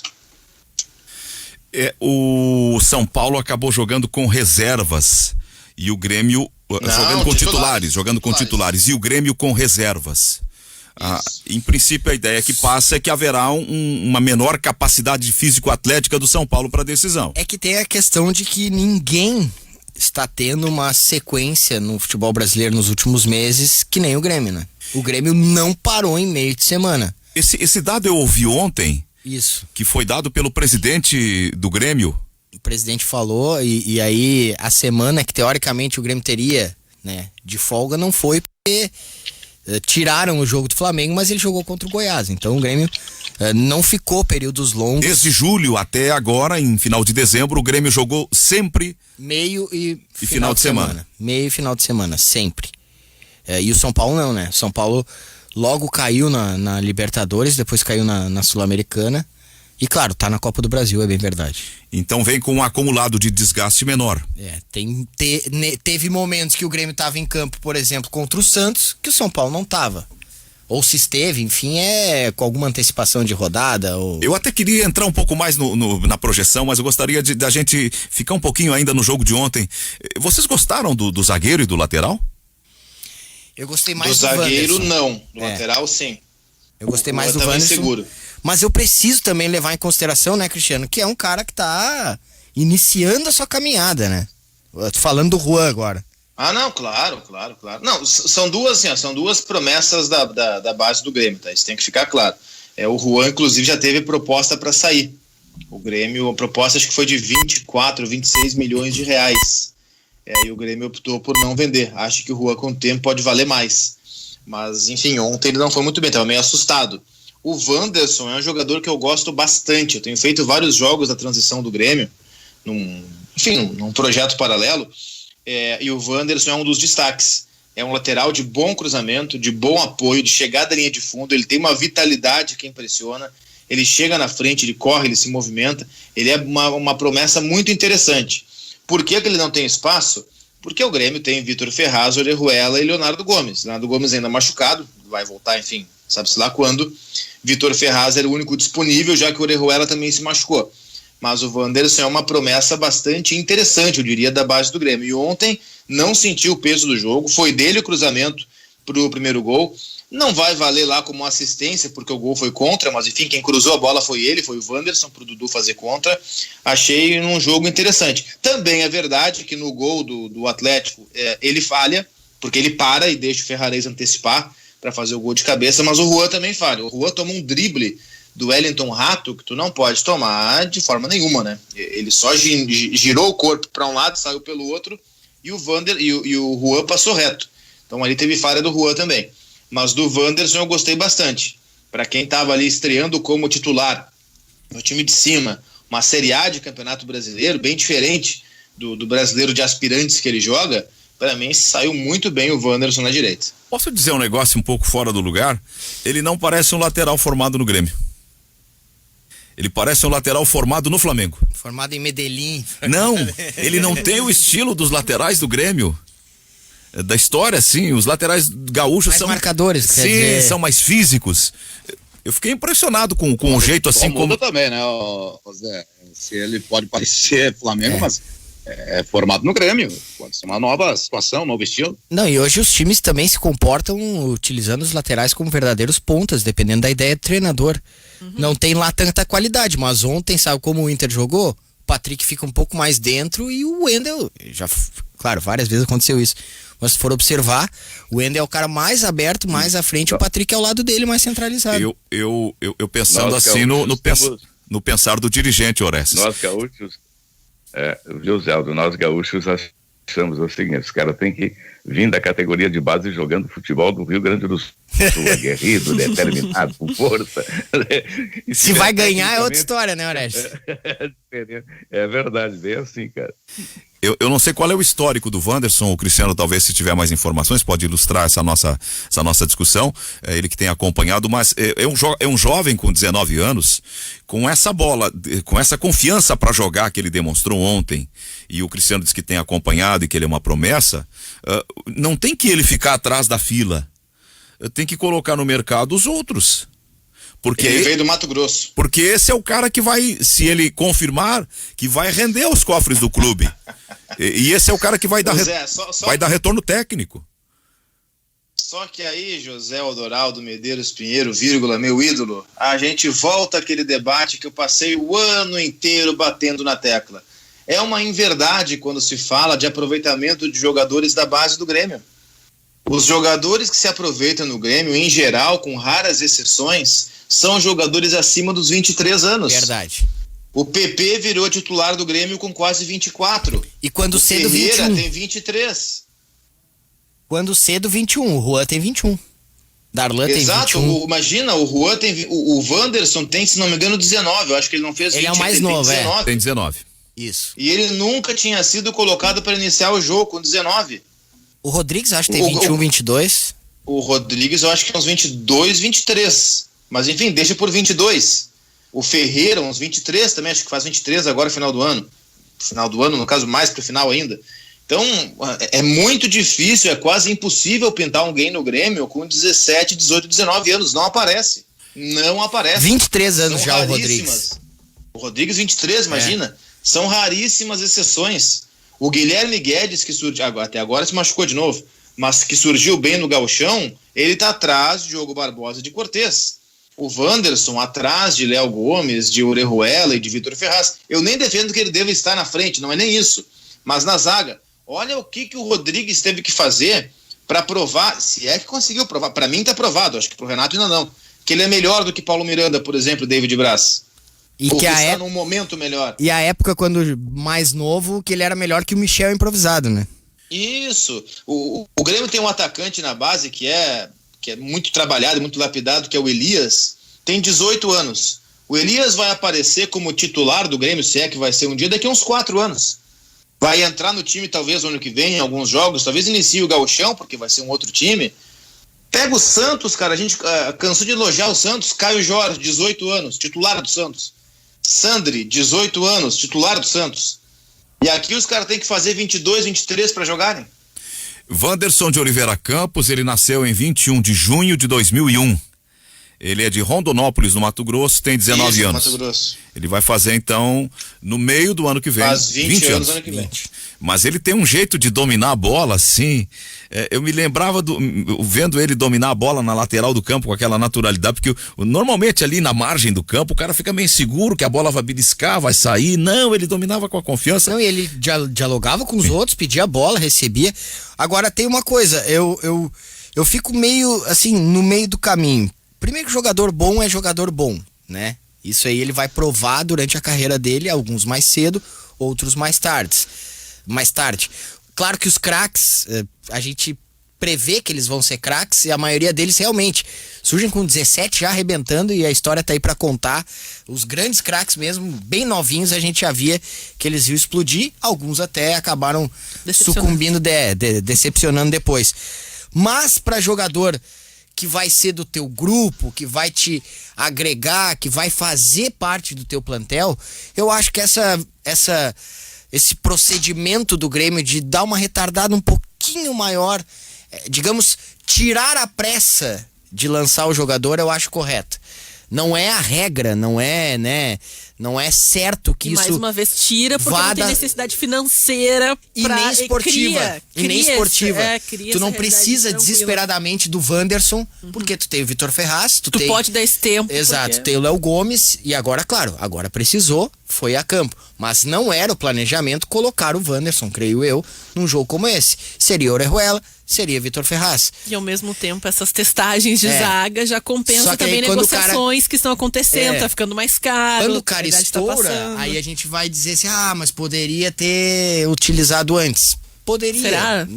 Ao mesmo tempo que poderia queimar um Rodrigues, que a gente achava, e eu ainda acho, que ele já poderia ter sido utilizado lá naqueles jogos em que o Michel foi improvisado. Daqui a pouco, naqueles jogos, ele teria falhado tanto quanto o Michel, e a gente já queimado o guri, que agora não é mais. Mas quer ver outra, pra pegar desse grupo de agora? Quanto tempo o Grêmio perdeu de poder ter no mesmo time o PP e o Cebolinha? Isso é verdade. Assim como eu achava que deveria ser o TT e Pedro o Rocha e Everton, já naquela época. Claro. Imagina TT de um lado, nem o PP, o TT de um lado e o Cebolinha de outro. Verdade. Mas não. Era muito jovem, né? Tem falado bem desse zagueiro, o Cristiano até foi um pouco reticente com ele ontem. O Jeromel foi um que me chamou a atenção, a primeira vez que eu vi alguém falando de maneira elogiosa, assim, desbragada em relação ao Juan, foi o Jeromel. Ele treina muito, temos aí uma promessa também que tá chegando, falando do Juan. Ontem, de fato, mas era a primeira aparição dele, né? Tem que levar em consideração isso. Uma hora ele arrebateu, e ele quis rebater definitivo, com força. Só que ele bateu com tanta força que a bola pegou no adversário e voltou nas costas dele. Teve uma que ele falhou dentro da área e ele se recuperou com tranquilidade. Ele me mostrou assim uma certa frieza. Mas claro, é coisa de primeiro jogo. Mas depois ele quis né, driblar no fundo do campo do outro lado, no segundo tempo, entre 3 caras. Pareceu que ele tem às vezes uma coisa assim da confiança excessiva. O Juan, isso? Mas, Zé, o Rodrigues já não fez isso? Já não marcou gols assim? Roubando lá atrás. O Rodrigues a gente já conhece, sabe por que ele faz, ele tem velocidade para recuperar, contigo, né? A gente daqui a pouco vai começar aos poucos ver as características isso, a capacidade do Juan. Mas a primeira jogada que me chamou a atenção... O Juan tem 8 jogos pelo Grêmio já. A primeira jogada que me chamou a atenção do Juan foi ofensiva. Uma bola aérea em que ele subiu mais que todo mundo pro cabeceio. Então eu digo, olha, o cara que o Jeromel falava tá aí comecei a observar. Não, ele é bom no jogo aéreo. Ele é bom no jogo aéreo. Mas eu tenho uma... Não chega nem a ser uma ressalva. Eu vi o Juan bem menos do que vi o Wanderson, por exemplo. Eu digo, talvez eu tenha sido azarado. Eu não vi ainda um grande jogo do Juan. Tem outros zagueiros na transição do Grêmio ali, o Heitor, que esses dias andou fazendo gol, que tem o Emanuel também, se não me engano, mas o Heitor, ele é muito mais promissor do que esses. Mas eu não vi, o Juan, desculpa, eu não vi num jogo maravilhoso do Juan, como eu vi do Wanderson várias vezes. O Renato ontem falou que um time do porte do Grêmio precisa ter 30 e alguns jogadores, todos em condições de atuar. E ele fazia um elogio ao grupo. Mas em realidade, por exemplo, o Renato há uma ideia fixa de priorizar na hora decisiva alguns jogadores, dos quais ele não abre mão. A gente podia passar por uma discussão prática. Sem Jeromel e sem David Braz, eu iria com o Rodrigues, assim, cegamente. Claro que sim. Cegamente. Não dá pra ir com o Paulo Miranda, e os outros zagueiros são ainda mais jovens. Mas né? O Paulo Miranda, o jogo do Santos meio que estigmatizou ele, né? Ele errou tudo naquele jogo. Mas são vários antes, jogos. As deficiências físicas dele, Isso. gente, Não, ele que deu a abertura pra substituir. Aí que eu tenho medo. Então assim, são... Porque o que tem problemas físicos... O jogo do físicos... Santos foi David Braz, não foi Paulo Miranda, Zé. Não, eu pensei num nome e falei no outro. Eu pensei ter dito David Braz. Porque o que tem os problemas físicos é o Paulo Miranda. Sim. Ontem ele já terminou o jogo Extenuado. puxando a perna. Ele é bom, só que ele sempre muscular de deixa novo. essa deficiência. Então é uma substituição certa que tu não precisa ter numa área que, poxa, tu tem que pensar em substituir todo um jogo com um zagueiro, imaginando uma decisão. Vide que ele já passou por isso e, infelizmente, né, gerou um dos traumas maiores, assim, recentes do Grêmio. O Rodrigues é mais forte, o Rodrigues é mais rápido, o Rodrigues ele joga tanto na zaga central quanto na quarta zaga. Acho o Rodrigues bem melhor, saída tem de mais bola. vitalidade. O Rodrigues, assim como o Lúcio, foi centroavante no começo de carreira. A Doca tá conosco para nos falar de gotas prostáticas. A gente já volta para falar um pouco mais sobre o Grêmio. Querida Doca, boa tarde. Boa tarde, Chuchuzinho. Tô chegando aí com dica das gotas prostáticas. Vamos lá, Marada. Vamos envelhecer bem. Vai lá curtir a esposa, os filhos, os netos, sem problemas urinários, sem problemas na próstata. Vai envelhecer bem, né? Se arrastando não tem graça. E é um fato, o câncer de próstata, ele é uma doença bem silenciosa. Quando o homem sente os sintomas, é porque ela já está bem avançada no corpo dele. Então a minha dica para você são as gotas prostáticas, o Prostfin da Nutracêutica Praia Mar. Ele tem fórmula exclusiva que auxilia contra inflamações, dores, inchaços da próstata, sensações desagradáveis que o homem sente da bexiga sempre cheia, queimação, dor ao urinar e auxilia na prevenção contra o câncer de próstata. Aí você se blinda, aí sim você vai envelhecer o cara. Então bora lá, bora gotas prostáticas aí em 2021, onde você encontra farmácias São João, Associadas, Panvel Farmácia, Banca 12 do Mercado Público e ainda tem a opção do nosso site nutracêuticapraiamar.com.br. Tá bom, Chuchuzinho? Obrigado. A Doca tem como é que eu vou dizer?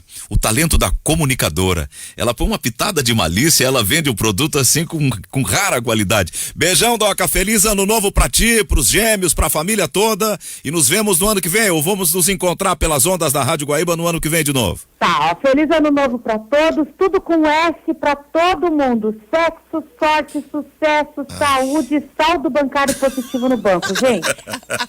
Bateu na trave. Tá bom, Doca. Foi. Tchau. A Doca é uma grande figura. Sempre com a gente todo ano. E alguém disse, não dá pilha pra Doca que ela vai te arrumar. Mas eu não resisto, a Doca é demais. Bem, dado o recado de gotas prostáticas, nós estávamos falando de Grêmio. E agora vem a decisão da quarta-feira. E vem uma decisão em que o Grêmio tem a vantagem de jogar pelo empate e por vitória. A vitória todo mundo diz que busca sempre, mas jogar pelo empate pode ser um inimigo oculto, porque tu vai com aquela ideia, não vou segurar o resultado e atrai o adversário às vezes. E rápido já pode estar sofrendo, digamos, um Sim, equilíbrio o revés. nessa desvantagem. Que foi o que aconteceu na Vila Belmiro, né? Essa é a minha principal dúvida, assim. A gente tá falando sobre o que faz o Grêmio, né, ir pra trás, ficar um pouco menos propositivo. Se são circunstâncias, o Cristiano pontuou bem, óbvio que são situações diferentes, times diferentes, mas um comportamento, digamos assim, semelhante. Acho que o Grêmio vai repetir esse comportamento, ainda mais com uma vantagem, né? Com uma vantagem, com certeza, vai ficar especulando um pouco mais o São Paulo. O problema do Grêmio é recuperar o nível de excelência pré-última lesão do Jean-Pierre. Porque se o Jean-Pierre conseguir voltar a jogar o que ele já jogou e que ele pode jogar e der ao time aquilo que ele já deu em outros momentos, bom, aí o Grêmio fica capaz, competente para enfrentar o São Paulo em qualquer situação. Porque a gente, lembrando do confronto do Grêmio lá com o São Paulo, foi um jogo em que o Grêmio se impôs. Ele foi pra dentro do São Paulo que correu atrás do Grêmio aquele dia. Ele tirou a bola do São Paulo, que é a maior dificuldade do São Paulo quando ele não tem a bola. Ele fica um pouco perdido, porque o gosto do São Paulo é jogar com a bola. E controlar o adversário fazendo aquelas manobras, aquelas trocas de posições, aquelas aproximações, mas o tempo todo com a bola. A volta ontem do Alisson me pareceu um indicativo de que ele vai começar o jogo. E é impressionante como o Alisson entende o jeito do Grêmio de jogar, né? Como ele entende o jogo. Ele pode não ser o cara Diz mais que ele é o Coringa rápido. sempre do Renato. Ele pode não ser o cara mais rápido, o melhor finalizador, se bem que ele tem muitas assistências, mas tu percebe que ele tá sempre no lugar certo, onde o cara que tá ali na função dele tem que estar. Ele vai pro meio quando ele percebe que o Wanderson... Ao contrário do Pinares, que não entende o jogo. O Pinares ainda precisa se encaixar, mas o Alisson, ele vê o Wanderson, ele vai pro meio. Ontem ele jogou os 90 minutos, ele foi muito bem. Muito bem, o que eu quero dizer? Sim, muito e correndo. Bem, isso, correndo. Muito bem taticamente, muito bem se comportando como o jogo exige. Isso é um acréscimo pro Grêmio. Ainda mais, tu tem o PP do outro lado. Ontem ele mostrou que joga, viu? Pra mim ontem foi, digamos assim, um teste. Depois de 2 meses, ele suportou 90 minutos bem e sabendo que o Renato confia muito no Alisson, como ele de fato confia, nós todos sabemos. Pra mim ontem o Alisson se escalou pro jogo de quarta-feira. Mas por que deixar os 90, né? O mesmo que o Kahneman lá em Goiás. Não, mas ele tentou tirar, né? Ele foi tirar na hora ele falou, que eu tô bem, né? O Cãibras, Isso, aí o Wanderson sentiu o Cãibras, entrou o Tassiano na direita. E aliás, falhou de novo, né? O último lance do jogo é uma falha do Tassiano, bola nas costas, por pouco o rapaz lá não faz o gol. E acho que pro jogo de quarta, nos 2 jogos Grêmio e São Paulo, o Grêmio entregou a bola pro São Paulo e se resguardou. Nos 2 jogos. E eu acho que é o que vai acontecer. Acho que aquela tentativa do Grêmio de fazer um jogo de trocação, como eu disse há pouco no começo do jogo da semana passada, que não deu muito certo, eu acho que o Grêmio não vai repetir. Até porque tem a vantagem. Mas tanto no jogo no Morumbi, quanto no do Brasileiro, quanto no jogo da semana passada na Copa do Brasil, o Grêmio entregou a bola para o São Paulo. E eu acho que é isso que vai acontecer de novo. O Grêmio vai ficar à espera de contra-ataques e vai jogar na espreita. Eu acho que é isso que vai fazer o Grêmio. O Wagner faz uma pergunta interessante. Aliás, descobri, eu tô ficando muito, muito velho mesmo. O Wagner foi colega de colégio do meu filho, jogavam juntos, tudo. Ele diz assim, quais são as chances do Grêmio sofrer um desastre como o das últimas decisões? A vacina parece que tá fazendo efeito, Cristiano. Eu não consigo imaginar o Grêmio tomando 4 ou 5 do São Paulo. Eu consigo imaginar o Grêmio jogando um jogo peleado, brigado, até, ganhando, empatando, até perdendo, enfim. Mas fiasco eu não consigo imaginar. Aquele papo furado de melhor futebol do Brasil parou, né? Já é o primeiro indício de melhora, né? Voltar a colocar os pezinhos no chão e deixar a soberba de lado. Voltou. E eu tô achando que vai ser por aí. Não sei se vai ser 4-1, 4-0, 0-1, 0-4, isso aí é aquelas brincadeiras nossas, palpite de pré-jogo. Mas o que eu tô imaginando é um Grêmio bastante focado, assim como o São Paulo, porque o Grêmio sabe, eu acho que agora aprendeu que não tem o melhor futebol do Brasil, e aprendeu também que a forceps, né, que ou ganha do São Paulo ou elimina o São Paulo, ou vai terminar a temporada sem grandes conquistas. A chance que tem o Grêmio de levantar um caneco importante é na Copa do Brasil. Então ele vai jogar todas as fichas nesse jogo. Uma situação ontem que foi posta para o Renato na entrevista coletiva foi em relação ao Kahneman, que o Renato andou deixando fora do jogo do Santos e foi aquela tragédia, aquela catástrofe. E ele falou da característica já elogiou o Churin na passada, da resposta, da característica do Kahneman, que é um jogador que entra para dar tudo que pode dar durante o tempo em que está no jogo. Esse é um modo que o Grêmio deve pensar, não apenas no Kahneman, mas em todo o seu time contra o São Paulo. Mas é o cara Churin que tem ontem essa foi melhor em característica. campo, né? Churin jogou muito bem ontem. Churin é bom jogador, né? Agora é difícil que ele resolva colocando ele faltando 5 minutos para acabar o jogo, aí fica mais difícil. Agora ontem ele começou e foi muito bem, fez um gol e o segundo, na verdade, ele toca na bola, né, me parece, mas o desvio contra é do Dudu. E sobre o Kahneman, ontem ele não jogou porque ele estava suspenso, né, ele foi expulso na Ilha do Retiro semana passada contra o Sport, mas é titularíssimo, né, ninguém em sua consciência, talvez a não ser o Renato, e acho que também já largou essa ideia de mão, mas ninguém imagina um Grêmio ideal sem o Kahneman, né, acho que é inadmissível um Grêmio ideal sem o Kahneman. Eu referi o Kahneman no sentido assim do mental. Daqui a pouco ele pode não se fazer. No sentido do mental e da postura. Ele tem uma atitude concentrada o tempo todo. Sim. Isso é. E no jogo contra o São Paulo ele foi muito bem nesse. E é isso que o time todo vai precisar no jogo de lá. Mas é um time experiente o time do Grêmio, né, Zé? O time do Grêmio tem nessa história recente tantos grandes triunfos como também. Mas às vezes mete um salto alto e quando mas esses fracassos tem que servir pra pra aprender, Isso pra sirva de forjar. lição, né? Exato. A lição precisa... O Grêmio tem o 5-0 do Flamengo na cola, o Grêmio tem a derrota pro Santos também na cola. Esse tipo de aprendizado o Grêmio já deveria ter, né? Tem, por exemplo, aquela derrota pro Atlético Paranaense no ano passado, o Grêmio foi achando que tava com vantagem e quando viu, caiu fora, não foi pra final da o meu medo da não é Copa que do Brasil. o excesso de confiança, mas talvez a falta da confiança possa gerar talvez um problema pro Grêmio. Eu acho que isso também tem que ser trabalhado. Não só a trabalhar na confiança, mas também até pelas relações que vem se desenvolvendo, pelas trocas, tá um pouco mais ousado. A gente também precisa ter uma consistência. Acho que o Renato é muito bom nisso, de manter a calma. Acho que a seriedade nesse jogo vai ser mais importante do que qualquer tipo de confiança excessiva.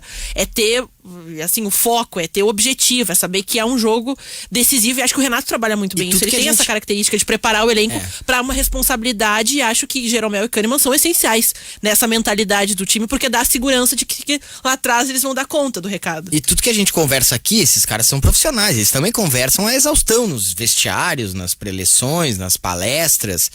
Sempre vai ter a conversa, ó, gente, a gente Hoje já viu como tem que entrar é. ligado, vocês viram como é que foi contra o Santos. Não é brincadeira, é semifinal de Copa.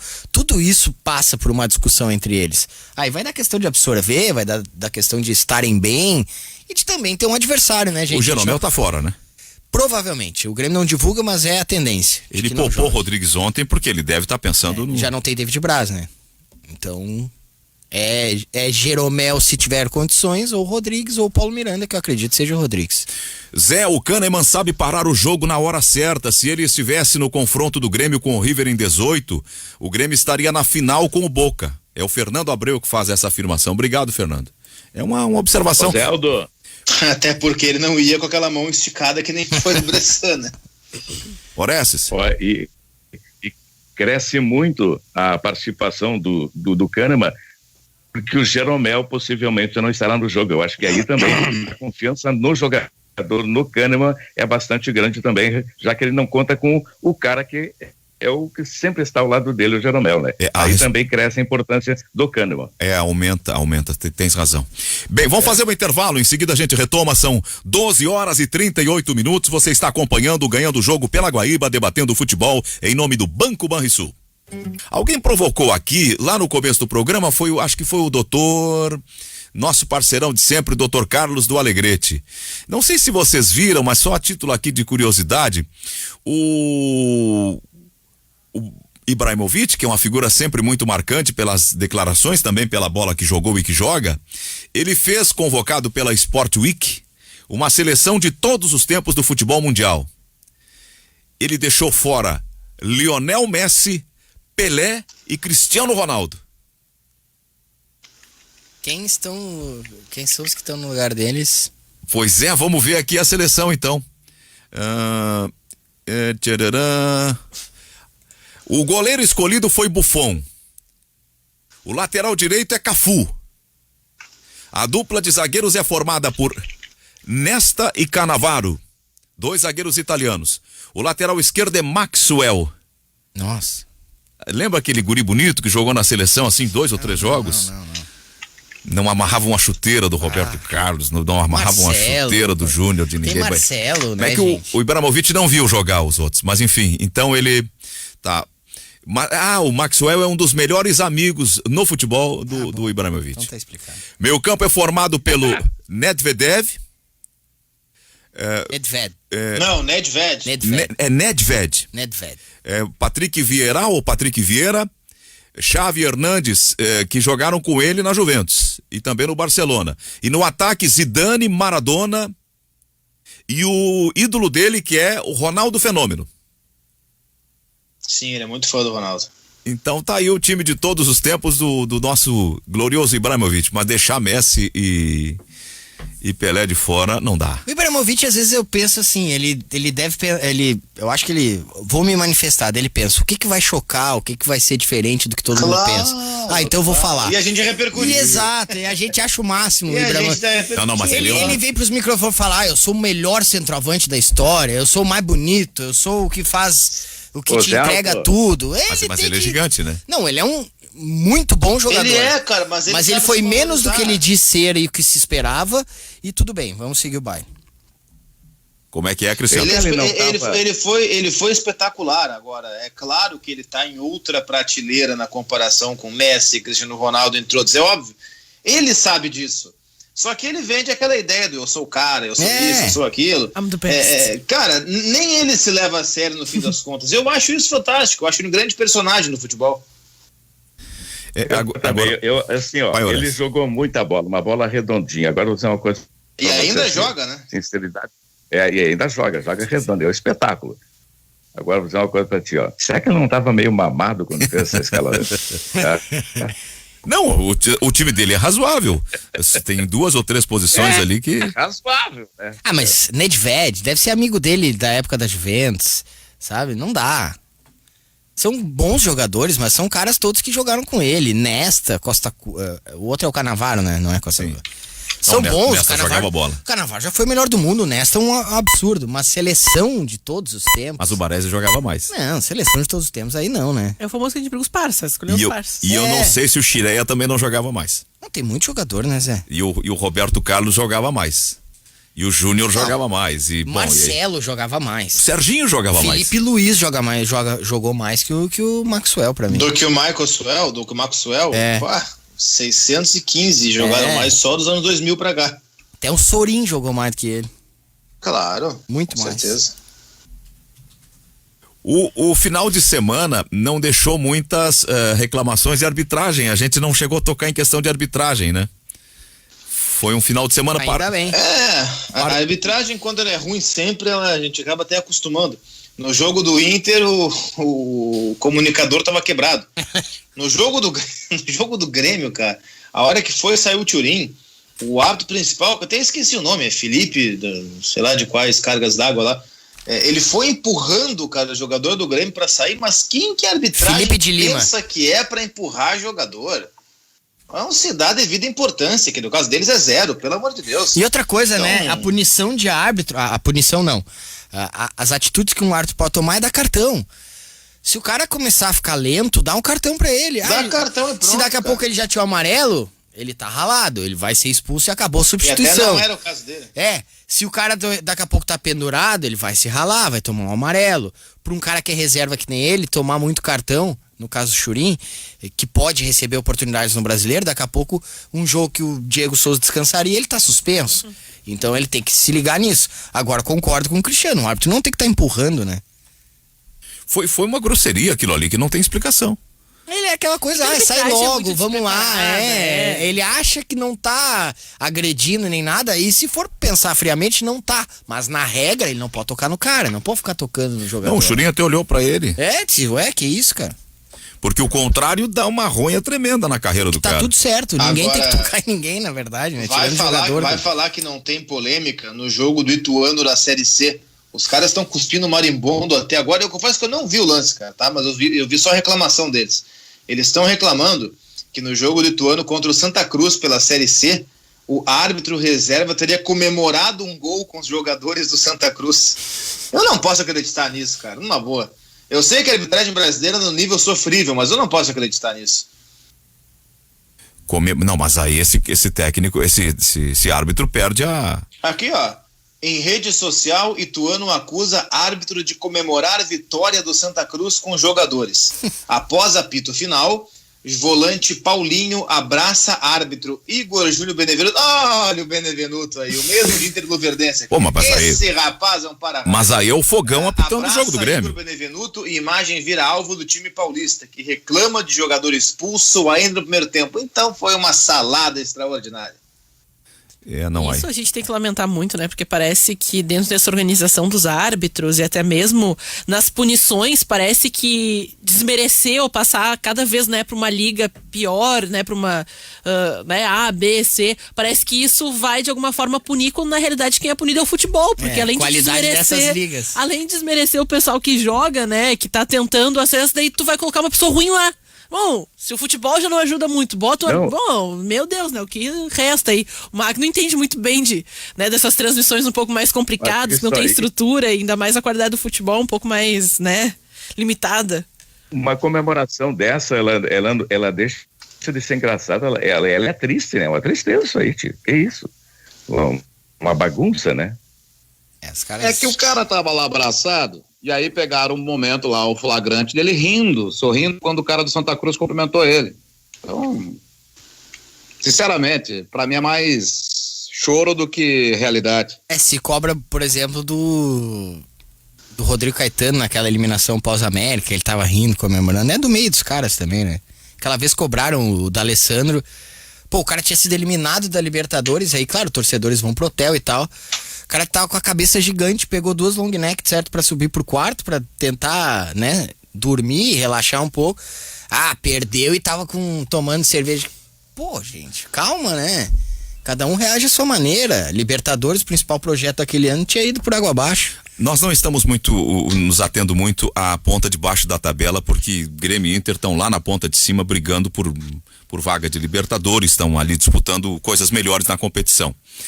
Mas o Rio de Janeiro pode ter 2 times na Série B do ano que vem. É bem provável que isso aconteça. E aí nós teríamos uma Série B com Cruzeiro, com Vasco e Botafogo. Vai salvar o Vasco. O Bahia entrou nessa briga aí também. Eu não sei se o Vasco vai se salvar, Ontem eu externei, Zé, um pensamento que eu tenho tido com meus botões nas últimas semanas.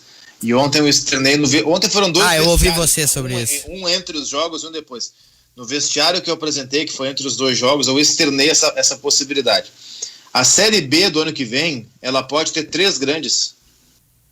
A Série B do ano que vem, ela vai ter o Cruzeiro, que não vai subir. E ela pode ter junto do Cruzeiro, Botafogo e Vasco.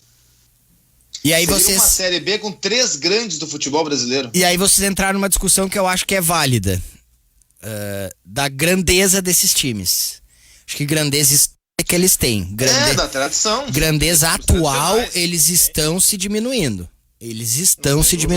Me dói o coração dizer que Botafogo, que o Vasco são clubes que a gente gosta, né? Alguns simpatizam. Vamos combinar também, né? Isso é um mau sinal pra quem é torcedor. Quando se começa assim é porque o teu time já não assusta mais. É como, todo mundo gosta da Portuguesa, todo mundo... Se o pessoal já começa, eu gosto do Botafogo, eu gosto do Vasco. Não merece pelo tamanho. É porque eles já não estão mais machucando tanto assim. O Vasco, se cair, vai pro seu 4º rebaixamento em 12 anos. Não dá. É clube ioiô, cara. Por que a gente fala que o Sport é ioiô, que o Curitiba é ioiô? Goiás. Não, o Vasco é ioiô também. Verdade. Se o Vasco cair, ele vai pro seu 4º rebaixamento em 12 anos. Isso aí, cara, é praticamente assim, ó. Tu cai num ano, joga a Série A, fica mais um, cai outra vez. E aí joga a Série B, volta, fica um, cai outra vez. É praticamente isso. Vasco e Botafogo, definitivamente, hoje, aquela falácia que eu acho que a gente já se convenceu faz uns 5 anos disso, mas aquela coisa de, o campeonato brasileiro tem muitos candidatos ao time. Gente, Vasco e Botafogo não começam, começam com 0,01% de chance de conquistar um campeonato brasileiro. Infelizmente o tamanho deles não dá nenhuma esperança nesse tipo de coisa. O que eles precisam fazer, e urgente, é se reestruturar. Senão, podem não só se apequenar, cair para divisões menores, como até mesmo ficarem inviáveis do ponto de vista financeiro. E aí ninguém mais consegue reerguer.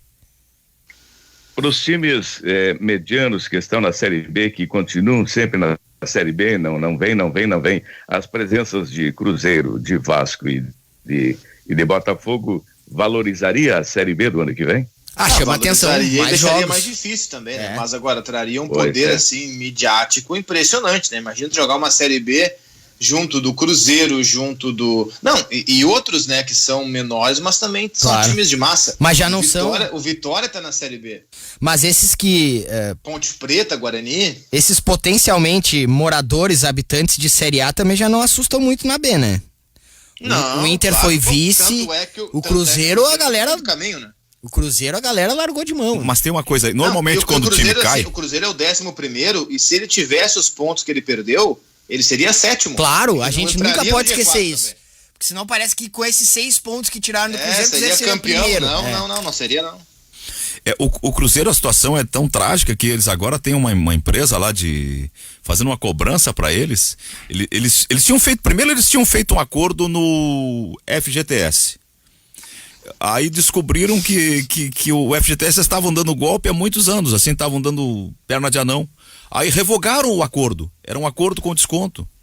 E agora descobriram que eles estão devendo para uma empresa de fornecimento de games, uma coisa assim. E o Atlético que se cuide, né? Porque o Atlético tá bem hoje esportivamente, mas o novo vice que assumiu do Atlético diz que principal missão, pagar o tanto de dívidas que deixaram pro Galo. O Cruzeiro tem uma dívida de 1 bilhão. Nossa.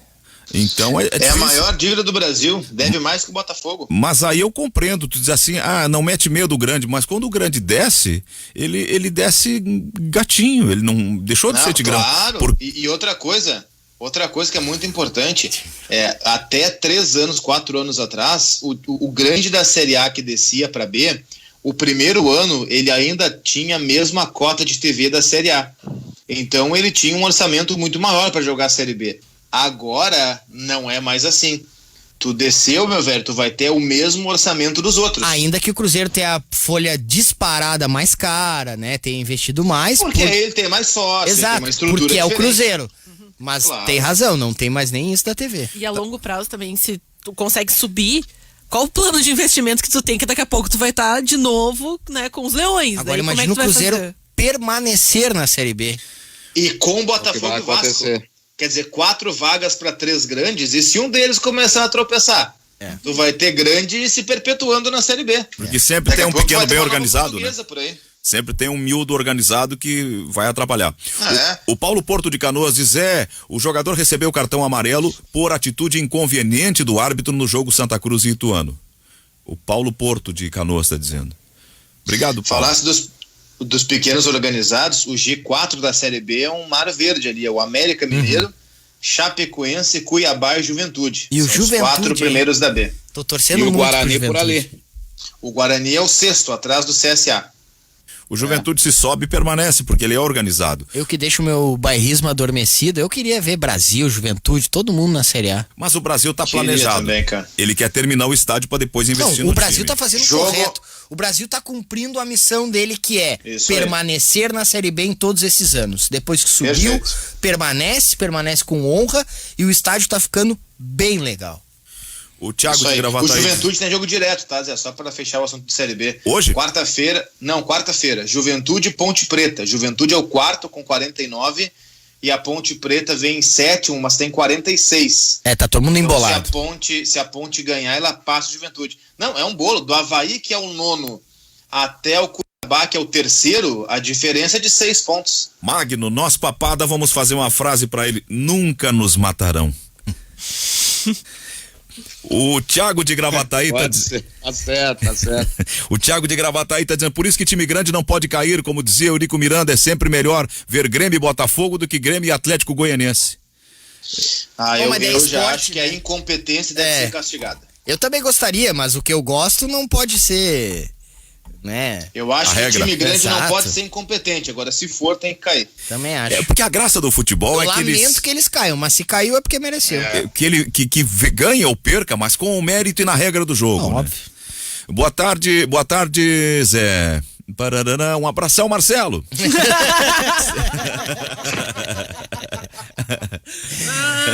É melhor tananana mesmo. Sobre técnicos estrangeiros, na Inglaterra, o último técnico inglês campeão nacional foi em 92. Pergunte a algum inglês se ele está preocupado com isso, diz o Vinícius Alves. O último campeão inglês foi em 92, que era da Inglaterra? Foi quando mudou para a Premier League, 92. 92 mudou para a Premier League. Agora, só um pouquinho. O Ferguson era escocês, mas treinou e ganhou várias vezes o campeonato inglês. Era Tudo bem, ele não era inglês, ele era escocês, mas... Era do Reino? Não, eu acho que... Mas eles têm uma seguinte, rivalidade não grande tem que entre ter eles. preocupação, não importa de onde vem o técnico, importa é que ele tenha competência, o ouvinte está certo. Não importa se o isso eu cara vem concordo. da Espanha, se vem da Rússia, se vem do raio que parta, o que importa é se tem competência. E a gente não pode confundir, né, Cristiano? Uma crítica técnica, uma crítica do trabalho do cara com xenofobia. E às vezes as pessoas escorregam nisso, que é horrível. Por exemplo, o Ricardo Sapinto faz um trabalho ruim no Vasco. Exato. Mas E não é por ser português, é por faz trabalho ruim. O Jesus fez um trabalho Não, no e aí a gente estouramos diz, tudo, que é guris. brasileiro. daí a gente diz, mas não deveria ter trazido, porque, né, o cara não conhece a nossa aldeia. Tá, mas alguém ia salvar o Vasco. Obrigado a todos. Voltamos amanhã, voltaremos a partir das 11 com o Ganhando o Jogo. Amanhã será dia 29 de dezembro, dia bom. Tchau, gente.